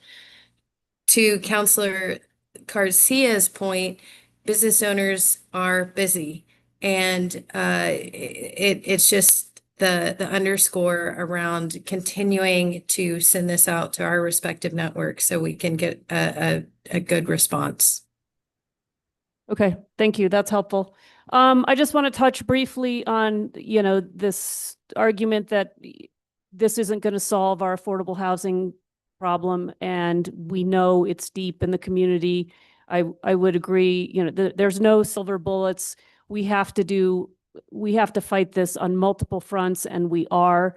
The excise tax is in front of the appellate court. An appellate panel has been named. We are waiting to hear the result from that appellate panel and the appellate court. I don't think anybody has a crystal ball about where that's going to fall. But I hope they meet. We'll have to ask the city attorney if they've asked for briefing or oral arguments or anything, or if there's any timeline. I'd be curious on an update on that. And boy, wouldn't that be nice to hear something here soon, because they have had it for a while. I would note that the Affordable Housing Trust Fund, the Community Development Commission did meet and evaluated grants that are grant proposals that came under a new RFP that was focused on awarding Affordable Housing Trust Fund dollars to building to applicants who were ready to build units. I think that is an important shift in the city to go along with your slide about how we've seen an increase in the last 8 years. And maybe, I don't know if you can comment because you weren't here at the time, but I believe that housing pipeline that we've seen over the last 8 years is because of the tweaks we made early on in the last 8 years around the fee in lieu of. And I know that gets a lot of lip service, but I think it's a complicated thing. I think we are in the last year of the payments that developers pay, and so we're going to need to. That's something that in the coming years we're going to need to look at what is happening there and making sure that we are continuing to incentivize the chart that you showed us around the permitted housing that we're seeing over the last 8 years because of the changes we made to fee in lieu. I don't know if you have any comment on that, or whether anybody else who's here can comment on that, but I think it's an important point to make. Madam Chair, I agree. Before we amended the ordinance to allow fee in lieu, we had 0 affordable rental developments in process or proposed. And then after we introduced fee in lieu, you see the dramatic change in projects being approved. And also, for example, in 2025, the fees in lieu paid total nearly $950,000. So those monies go back into the Affordable Housing Trust Fund. And as you noted, the CDC has made recommendations, and we're just dotting the i's, crossing the t's in our work. And the focus this year in the Affordable Housing Trust Fund grants is on development. Yeah, and I think it's a really important pivot. And again, when Councillor Cassett talked about pulling on all the levers, that's a big one. I just want to underscore that the city is moving on multiple fronts to try to address housing and the affordability issue we have. I just would. Oh, did you want to add to that? Sorry. Yeah, I would just like to point out as well that the law of supply and demand is still very much in effect in Santa Fe. As the director made a point earlier, there had been fairly meager new housing being developed until 8 years ago, less than 200 units a year, and increased rental rates were common, sometimes 3, 5, 10% in a year. In the last 8 years, where the increases have been more like 800 to 1,200 units per year, we've seen that increase per year drop. So last year, the increase in fair market rents went up less than 1%, 0.5%. That shows a flattening of the increase. That tells us that supply is beginning to catch up with demand. That doesn't solve the whole problem, as many of you have said, but it does say that the city's increased emphasis on housing production is working. Thank you. That is very informative point. I appreciate. Just one other thing. I did have a conversation this afternoon or this morning, at some point today, with Director Oster. And Director, I don't know if you want to paraphrase any of it. I'm going to kind of put you on the spot, but this idea around, I think we are on the right track in knowing that in the year before the wage increase actually takes effect, there are things that we can do with individuals around benefits, and there are things that we can do to support businesses.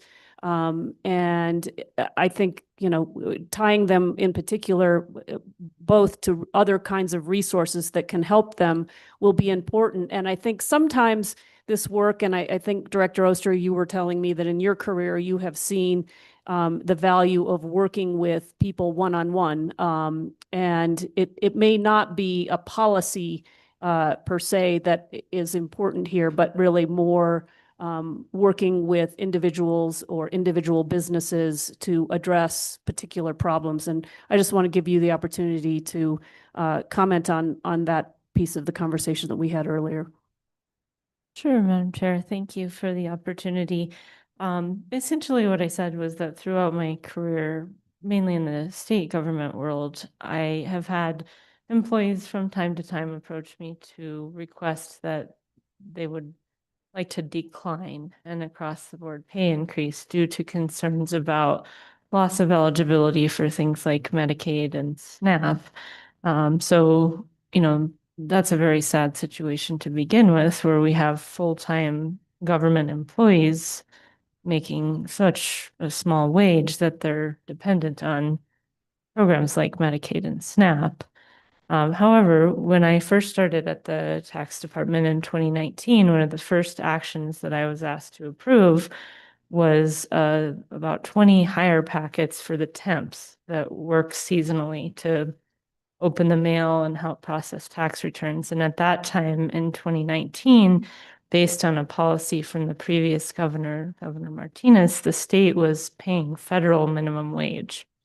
So those hire packets that I was asked to sign were for, I think it was $7.25 per hour full-time for these temps. And I didn't do that. We worked with the state personnel office and we revised those to honor the local minimum wage. However, there are state employees that make less than $17.50 per hour. So in my experience, though, in those cases where folks came to me or others in those state agencies and said, I'm concerned about losing benefits as a result of this pay increase, we were able to work with them on an individual basis to find solutions. And I just really strongly believe that suppressing wage growth is not an answer to that question. There are real issues with benefit eligibility, and the loss of benefits can be very devastating. But based on my experience, those are things that can be worked out on an individual basis between the employer and the person who's in that situation. Thank you. Appreciate the benefit of that. And Director Nelson, I think you've already noted that on the business side, there are things that we can do to support business as they transition to this increase. And so I don't know. You've kind of commented already. I don't know that anything else is needed, but Mike is yours if you want to. Chair Romero-Worth and councilors, I'd love the opportunity just to underscore that I appreciate the conversation and the opportunity to just highlight the need in our community to support our small business owners. And due to this discussion about how this would impact small businesses, we're right there ready to go to increase our assistance. So they have the support that they need. Yeah. And I'm happy to chat with anyone further and get into the program that we are currently deploying, the Small Business Navigator program. And Madam Chair, what's really exciting about the potential to increase living wage and that we already have this Small Business Navigator in process is we're sitting back and we're strategizing how to grow, not just how we talk about this and share the accessibility of these resources with the public, but also how we can, we're thinking of the next budget, the next budget season and what we can do to grow this program, because it's more than here's someone to provide you with consultation. It's we're going to roll up our sleeves. We're going to look under the hood of your business and we're going to help you to live into the mission that you want to be. Our goal is to ensure that no small business in Santa Fe needs to close because they just, for whatever reason can't cut it. We want to be there to provide support. Okay, and I'll just end on, I think that's really important work and important messaging to send, because we haven't really talked about this bill, and I'm sure we'll get into it when it arrives here at Finance, does tie increases to housing metrics. And so that support is going to be something that is ongoing, and it's something we're going to continue to need to do as, we see increases happen incrementally over time, to keep working on the wage issue. So just want to draw that. Okay. I think we've spent enough time on that. Really appreciate the staff being here tonight. Really appreciate the committee digging in and asking great questions and providing information. This is the kind of conversation that we need to be having, and really, really grateful for the opportunity we've had tonight to look at it. So thank you, everyone. Appreciate it. We're going to move on with our agenda. We have 3 items pulled off of consent. The first one is item D, request for approval of a budget amendment resolution from the Water and Wastewater Enterprise Fund to salary and benefits in the total amount of, I believe this is $1,005,495 to reclassify 87 positions in the Public Utilities Department. We don't have Jesse Roach, but we have Jonathan Montoya. Welcome. Sorry you've had to hang out with us. And Councilor Cassie, I believe you pulled this, and anybody else pull this? Well, we can answer any questions necessary, but I'll go to you, Councilor Cassie. Well, thank you. Thank you so much for being here. And yeah, this is a later meeting this evening, so really appreciate it. I really just wanted to pull this because there's been a lot of conversation around staffing in public utilities and a lot of concern around staffing in public utilities and the utilization of contracts because of staffing shortages. And so I did not want to just let this slide by, because I think that this is really important. I know it's been part of this larger conversation and strategy. And so if you don't mind speaking to not just the mechanics of it, that's in the packet, but a lot of the philosophy and where we are looking for how this is going to actually improve staffing capability for the city of Santa Fe. Sure. Madam Chair, Councilor Cassett. So I think one thing to understand is the Public Utilities Department is operating 3 water treatment plants, a distribution system, and a collection system that spans the whole city. And there's a very specific requirement for a water operator certification or a wastewater operator certification, and that requires a very specific set of skills. And we employ a large group of those folks. But I guess what I'm getting at is we want to even the playing field out, build in more capabilities so we can go across divisions, across departments, so we can help staff. Right now, currently in our current structure, we don't have that ability because the job descriptions are very specific. Water, wastewater, treatment plant, collection system, and it doesn't allow us to cross-pollinate like that. Though the skill set is very similar, the requirements are very similar. So we're trying to build in the ability for folks to move around. Not only that, the pay increases that are going to be associated with this bar are going to take us into a level of being competitive or trying to compete for the workforce that our neighboring municipalities are also trying to get at. So there's a very limited number of water operators, and it's kind of a niche field that doesn't get a lot of publicity, but it's a very important field. So I'm hoping that this will garner some attention, and I think Jesse and Director Dozier are also feeling the same way. So we can try to build in a career ladder where we can hire entry-level folks and offer, we're talking about 20% increase per level here to incentivize. We want to build you up. We want to get you experience. We want to send you to get your certification, because it's important to us not only to build a strong workforce, but from a regulatory compliance standpoint as well. So I I hope that kind of answers your question. It answered it perfectly. You even brought up an area that I didn't know was also going to be addressed here, which is that issue of redundancy, you know, where if essentially we have some openings in water and really need help, and somebody from wastewater will have better capability or, you know, to be able to go in and fill in those holes. Councilor Cassidy, if I could add one thing too, is like, you know, so we're talking about competing for the workforce with neighboring municipalities. The last thing we want to do is compete for the workforce internally.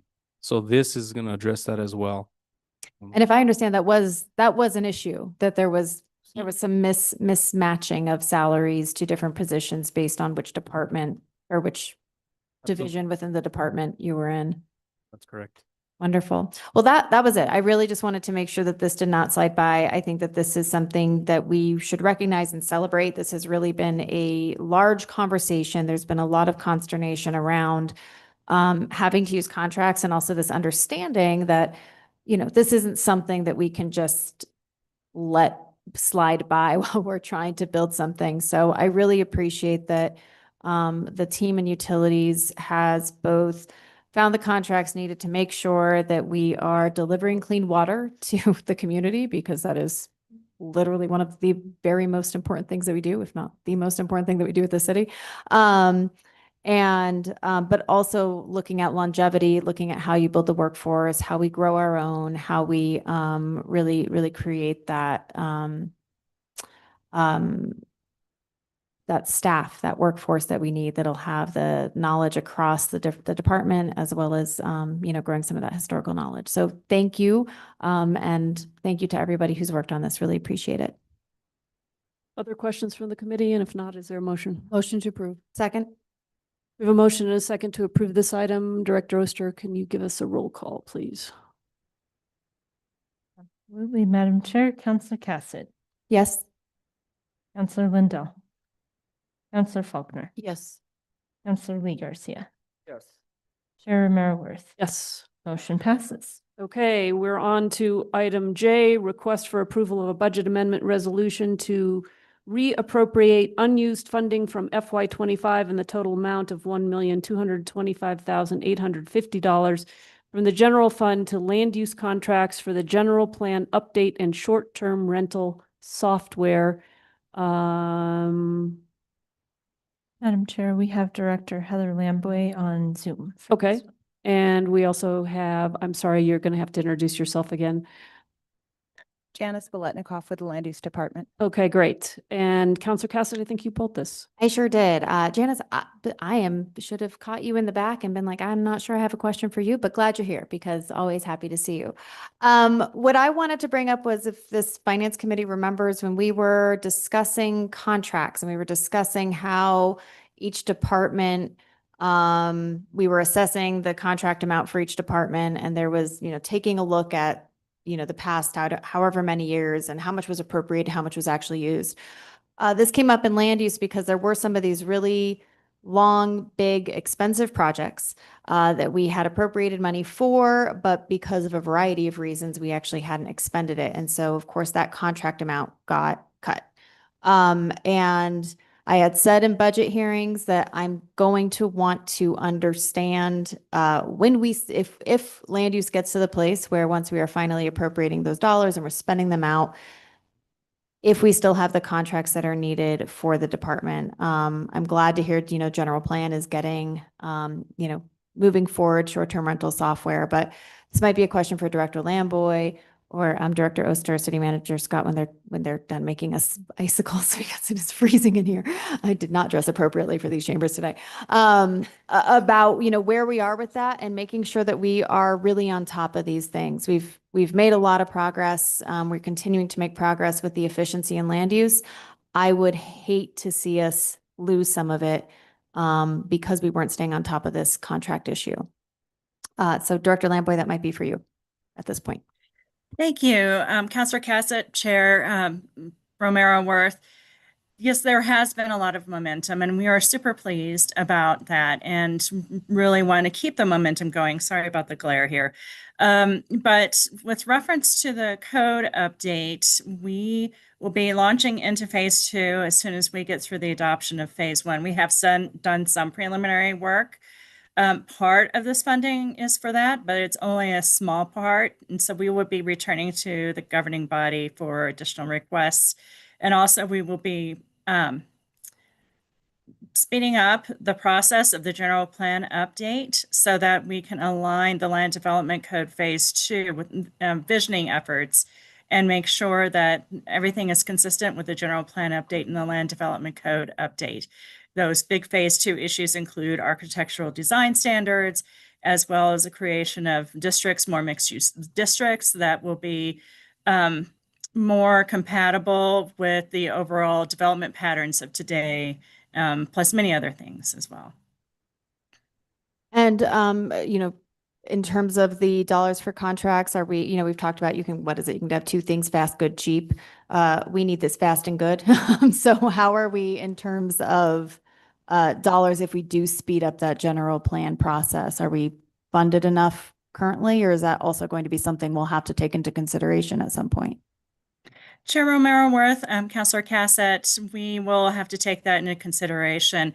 We are looking at speeding up the process slightly, but the intent is to align with the land development code and also provide direction for that phase 2 of the land development code. All the components of phase 2 will still be accounted for and still have the same quality. The consultant has the capacity. We've had long conversations about that to adopt this accelerated schedule and still produce a result that we all care about. Wonderful. Glad to hear about that, and definitely want to make sure that when those funding questions, come up, definitely something I want to make sure that we have a good conversation about. This is important work. We've been talking about it forever. We know how much it impacts. Last question. We have OpenGov, EnerGov. I can't keep track of all the govs. I don't remember what this one is called. Anyway, the new permitting process. Because of some of the delays there and some of the challenges with starting with one of the govs that we didn't like and then going to a different gov, we had a lot of contractors that were coming in and supporting that work. How are we doing with that? And is that going to be necessary at this point now that whichever gov is being implemented? I can't remember them. That is a great question. Thank you, Councilor Cassett, Chair Romero-Worth. The good news about OpenGov is we've already had several kickoff meetings, and the OpenGov team will be coming to the city, to the Santa Fe, to actually have several work sections with all of our divisions, including business licensing, code enforcement, of course, permitting. It's going to be covering all of those land use functions that we have. This past Friday, we had actually a visioning and goal setting session with our land use leadership so that we could really be informed as we meet with the OpenGov development team at the end of October. And so we should be seeing some results, in the spring. They are ready to move quickly, and a lot of the great components of this is that we aren't stuck with one program. We'll actually be able to configure it ourselves to respond to the changing needs that we have through permitting and all of land use, different components of operations. Wonderful. Very exciting to hear that. And quick side note, does relate to the code update. While you guys were in that, I got to sit in on the architectural design history, which was fascinating. And I highly hope that we continue to bring these types of trainings. And if we can, let the governing body know or bring them to quality of life. But it was, Janice was there for a moment and then she had to run off for other duties. But as we look at architectural design standards, I think bringing in that information, I know for me was extremely helpful. And even just driving around the city, I had a deeper appreciation of our architectural history. So thank you for bringing that over to staff. And I would love to see that as well with the governing body. So thank you so much. Counselor Faulkner. So, Director Lamboy, I know that in getting this OpenGov software in play, I just want to make sure that you guys have all the equipment and all of the support you need. Is there any more equipment that you need that we could help with? Is there any more funding you need to kind of, because from what I can tell, and I just know enough to be incredibly dangerous, this new program is going to like expedite permitting. It's going to make things work so much faster, probably by months in some cases. Is there anything else you guys need? Equipment, more funding, anything to help with this process? Thank you, Councilor Faulkner, Chair Romero Worth. That is a wonderful question to ask, specifically as it supports our OpenGov transition. I had hoped to use salary savings from last year and got quotes for approximately $200,000 worth of computer software, tough boxes for the trucks, the inspectors' trucks, printers for the inspectors' trucks to be able to provide instant feedback to the contractors so they could submit another inspection request for the next day once they do that particular item. And unfortunately, that did not happen before the beginning of the new fiscal year. So it would still be super helpful to have those components. We looked at our software and the capability of reviewing 90-page documents in Acrobat and redlining those. A big part of that is going to be redlining the documents. And those are super large files. And right now, many of the computers sort of freeze and you have the sort of wheel of death that just sort of happens to stare at you until nothing happens. So that would be super helpful to us. So I'm going to just say to everybody who's listening, let's try to get them their computers. Land use is like one of the things that I know Heather gets in trouble all the time for things not moving fast enough. And I know your department's doing the best they can. The land use is up there with police and fire on how impactful it is to the city and the residents of the city of Santa Fe.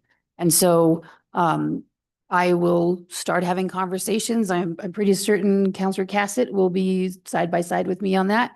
And so we will be fighting for you to get that money so you can get the equipment you need so that when we roll out this program, we have what we need to make it work. And so you guys are not left in another frustrating situation of having the idea, but not the means to make things work better in the land use department. And I just want to note, Director Lamboy, I appreciate everything that you do as the land use director, and I appreciate everything that your staff does. It's a very big job, and I don't think the average person fully understands what an enormous job you guys have and how important it is that we support the land use department as much as possible. Thank you, Councilor Faulkner. Thank you, Councilor Faulkner. Anybody else? Is there a motion? Motion, second. Move to approve. Second. We have a motion and a second to approve this item. Director Oster, can we get a roll call? Councilor Cassett, Yes. Councilor Lindell, Councilor Faulkner, Yes. Councilor Lee Garcia, Yes. Chair Romero Worth. Yes. Motion passes. Thank you. Thank you all for being with us tonight. Okay, last item, item K, request for approval of a budget amendment resolution to allocate 10 million from the 2025 GO bond to FY26 complete streets revenue, WIP design and WIP construction for paving projects planned for FY26. We have Director Wheeler with us, and Councilor Cassett and Councilor Lee Garcia pulled this item. I don't know which one of you want to go first. Okay, Councilor Lee Garcia, you have the floor. Thank you, Madam Chair. I basically pulled this because obviously it's been on my radar. Both of pretty much all counselors have had this on their radar. You know, I think I can't stress this enough. Come to the south side, drive down Airport Road, and it's like I'm four-wheeling out there in Caja del Rio. And it's horrible. And so I just kind of wanted to get a you know, kind of a temperature as to the process and where we're gonna be with that road specifically. And that's my first question. Thank you so much, Madam Chair, Councillor Garcia. Yes, that's what we came here to talk a little bit about. This is the moment when the money actually gets into budget to be able to spend. But ever since we actually got the bonds approved, the Complete Streets team, particularly with the leadership of Marcos Esquivel, who just got promoted to the project manager 2 in Complete Streets. He is the man that invented, well, the mayor invented it, but who executed the Pothole Palooza and made it what it is today. So he's very accomplished and experienced with pavement. And so there is a lot of work to do before the money arrives. And we always on our capital projects start that work before we get the money. So Marcos has been working on it for over 6 months to take contractors out to the roads, to get their estimates, to really assess the whole thing. And I can have him tell you a little bit more about it. But we're actually ready to issue purchase orders right now. So that's the very next thing. And then that will get us ourselves on the schedule for the contractors. We actually communicated this strategy to the investors on the bond as well, that every year about this time, we'll be issuing the purchase orders for the next paving season. You have to issue the purchase orders almost a year in advance. We've been doing that all along with our paving. So we issue them in the fall and then the work can start in the spring. Airport Road is, of course, at the top of the list. And I can give the microphone to Marcos to talk a little bit more about, as you asked, what the process is and where we're at with Airport Road specifically. Thank you. Excuse me, Madam Chair, Councilor Garcia. So yes, with Airport Road specifically, we have been visiting with the contractors. We've made numerous visits to the site to walk Airport Road to determine the scope of the work that needs to be done. The scope changes pretty regularly based on weather conditions, the wear and tear of the road. So we did complete our final walkthrough last week to determine the scope of the concrete work that needs to be done on it. The paving is pretty much set in terms of what we need to do there. But that's completed, and now once they get the final quote in place, because they have to make those adjustments, we're ready to get started on that. We are trying to get the concrete portion done. That always has to be done prior to the paving. We're trying to get the concrete portion started before winter hits, or even through winter if temperatures hold. We need like 45 degrees and rising. That way, come springtime, we're ready to just roll through with the actual pavement rehabilitation. Thank you. And, I think I continue to explain that to people. There's a process, especially when they call us. You can't just, bring a pavement machine and just in 24 hours have it repaved. There's a lot of prep work, definitely curbing, a lot of the concrete work that goes around the intersections is very important to make sure it all ties together. The process in regards to RFP, how long is that going to take us? Because we still have to go through the committee process, correct? Madam Chair, Councilor Garcia, that's why you might remember some time ago approving some really large on-call pavement contracts. And so that's why we set these up, is so that we don't have to bid out every project. That's basically what Marcos gets to do, is walk it with one of our on-call contractors, and they provide a quote. And then after you give us this money, we'll cut the PO. There's no RFP. We don't do it for our concrete, and we don't do it for our striping, and we don't do it for our paving. We have all contracts set up for that. Thank you. And we have a few paving companies that are on call, correct? And we're obviously doing our due diligence and making sure that we want the right person to do the job, but it all comes at a cost to the taxpayer. So yes, sir. And that's exactly right. We do have a variety of contractors we're able to utilize, and having utilized these contractors for already the last 5 years, the specific group, we kind of know who's the appropriate contractor for what job. They all do a really good job, but some of them have specific perks to the job that we need done, depending on the roadway we're trying to address. So yes, we do our diligence with that. However, there are contractors that are just primed for specific jobs we need done. So it is a process, but we kind of determine that while we're determining the scope of who would be most appropriate to use. thank you. And the last question I have is really there are a couple of areas that are just very, very bad. I mean, I'm not in the mode of trying to throw away money, but there can be something that can be done. I mean, between now and then, again, I don't want to spend $500,000 on something that we're going to redo anyway. But there are some areas that are very, very bad. And I think a lot of people try to avoid them either by driving a little bit on the shoulder or moving over into the other lane, which causes a lot of safety issues. And so I really want to make sure that, we as the city do not end up in any kind of a liability because of that. And, I hope we can look at that. Yeah, so one of the specific challenges we're facing with that section of roadway you're talking about is that Airport Road has what's called an OGFC, an open graded friction course layer on top of it. And it's intended to be a water permeable layer so that the water drops down. It's about 3/8 to 5/8 and then drains off the road without sitting on the surface. Problem is, once that starts to come apart, especially on a road like Airport with that much volume of traffic and those speeds, it just literally crumbles. And we've tried a few different applications. The patching itself won't hold. OGFC, it's too shallow.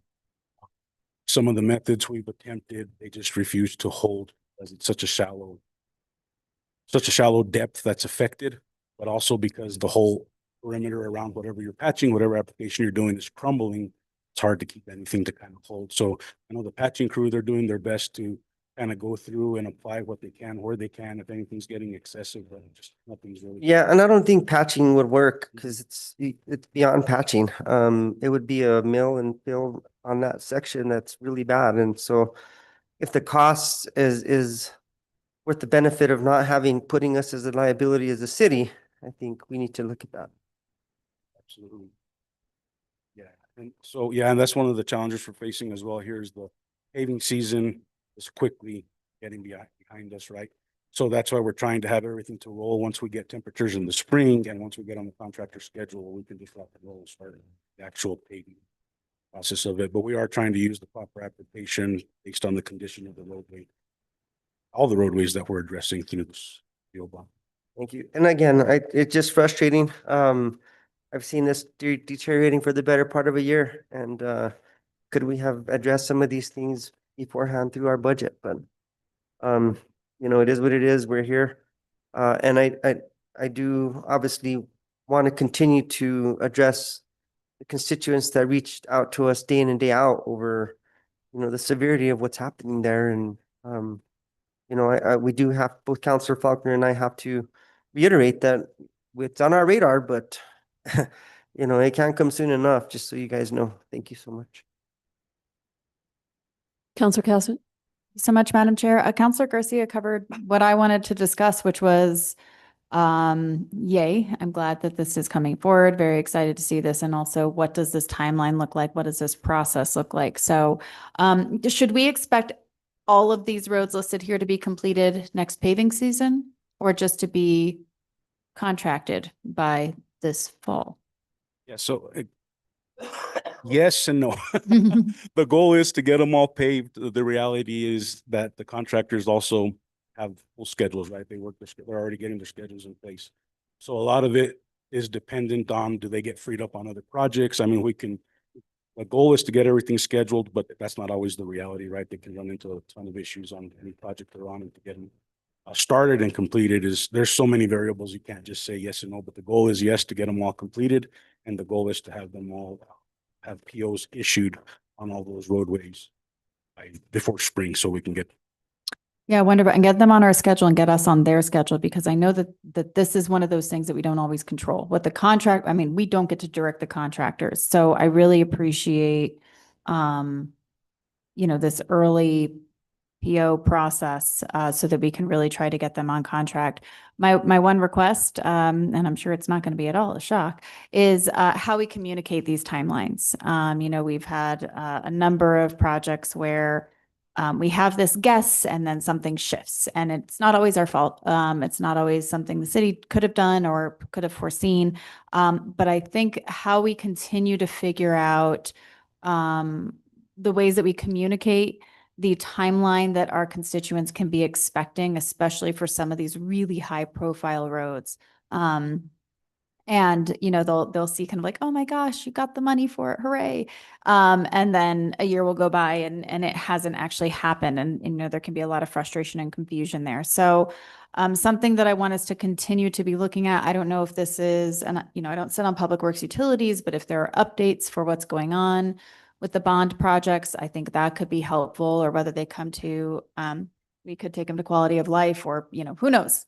Things are all about to change in about 2 months, but, or to governing body, and just really understanding where we are so that we can be letting our constituents know, and that they can see that, things are actually moving, even if you don't see pavement being laid. I don't know the correct terminology, but work actually happening, machines on the streets, that the necessary steps are occurring. And this is where we are. And here's the things the city can do. And sometimes there are things that are out of the city's hand.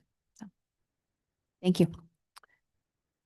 Just really quickly, Director Wheeler, maybe can you just speak to the work you have done over your term here at the city to develop the relationships with the contractors and make sure that the city really is positioned to have work that they can rely on seasonally, so that we do have opportunities with them and get on their schedule. Like, when I think prior to your term, there had been kind of starts and stops, and, probably contractors didn't know whether we were going to have work or not. And so I know at one point you and I had a conversation about how you were really working to make sure that contractors know, and that we actually had work every season, so that we were sort of in the queue and working with them. And maybe you could just speak to that briefly. Thank you so much, Madam Chair. Yes, that has been a really big focus for us in Public Works, was building the capacity in our contractor community to handle the work that was coming from us.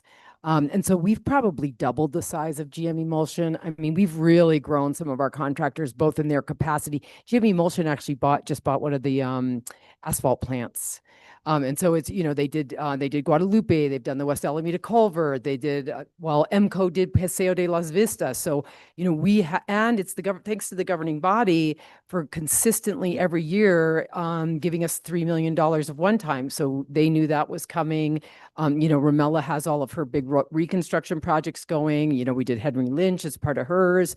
So we work really, really closely with these contractors, and we've grown them through our consistent, as you say, funding and execution of projects. So now we feel really strongly that that's another thing that Marcos used in selecting the vendors, is not just where their expertise is. That's a really important part. Like, what equipment do they have? Where do they seem to really shine? Is it shorter projects, longer projects, but also spreading it around so that we're using all the different contractors, and we get pieces of their capacity and use that to our advantage. For instance, GM Emulsion actually just, sent us a message. It's like, when can we get that West Alameda Culvert Improvement PO? That they knew that project was coming. They're like, they got done with Guadalupe and they're ready to go, and they contacted us for it. So they know our pipeline, they know our process, and they're really strong partners. And we have grown a lot of capacity in that community.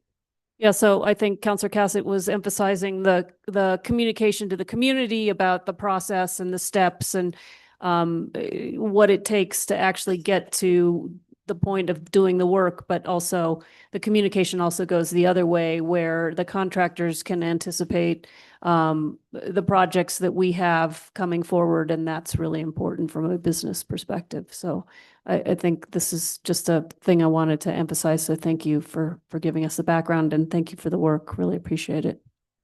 All right, is there anything else, or is there a motion? Motion approved. Second.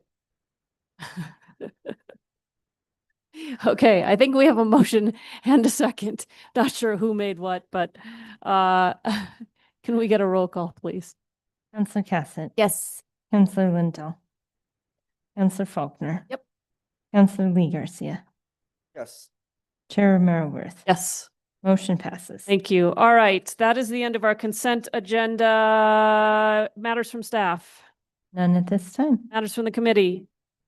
Matters from the chair, I just want to thank the committee for the work tonight. It's reminiscent of budget hearings, spending so much time with all of you. But I think this was a productive meeting, and I thank you for your time and attention tonight. Our next meeting is Monday, October 27th, and with that, we are adjourned. Thanks, everyone.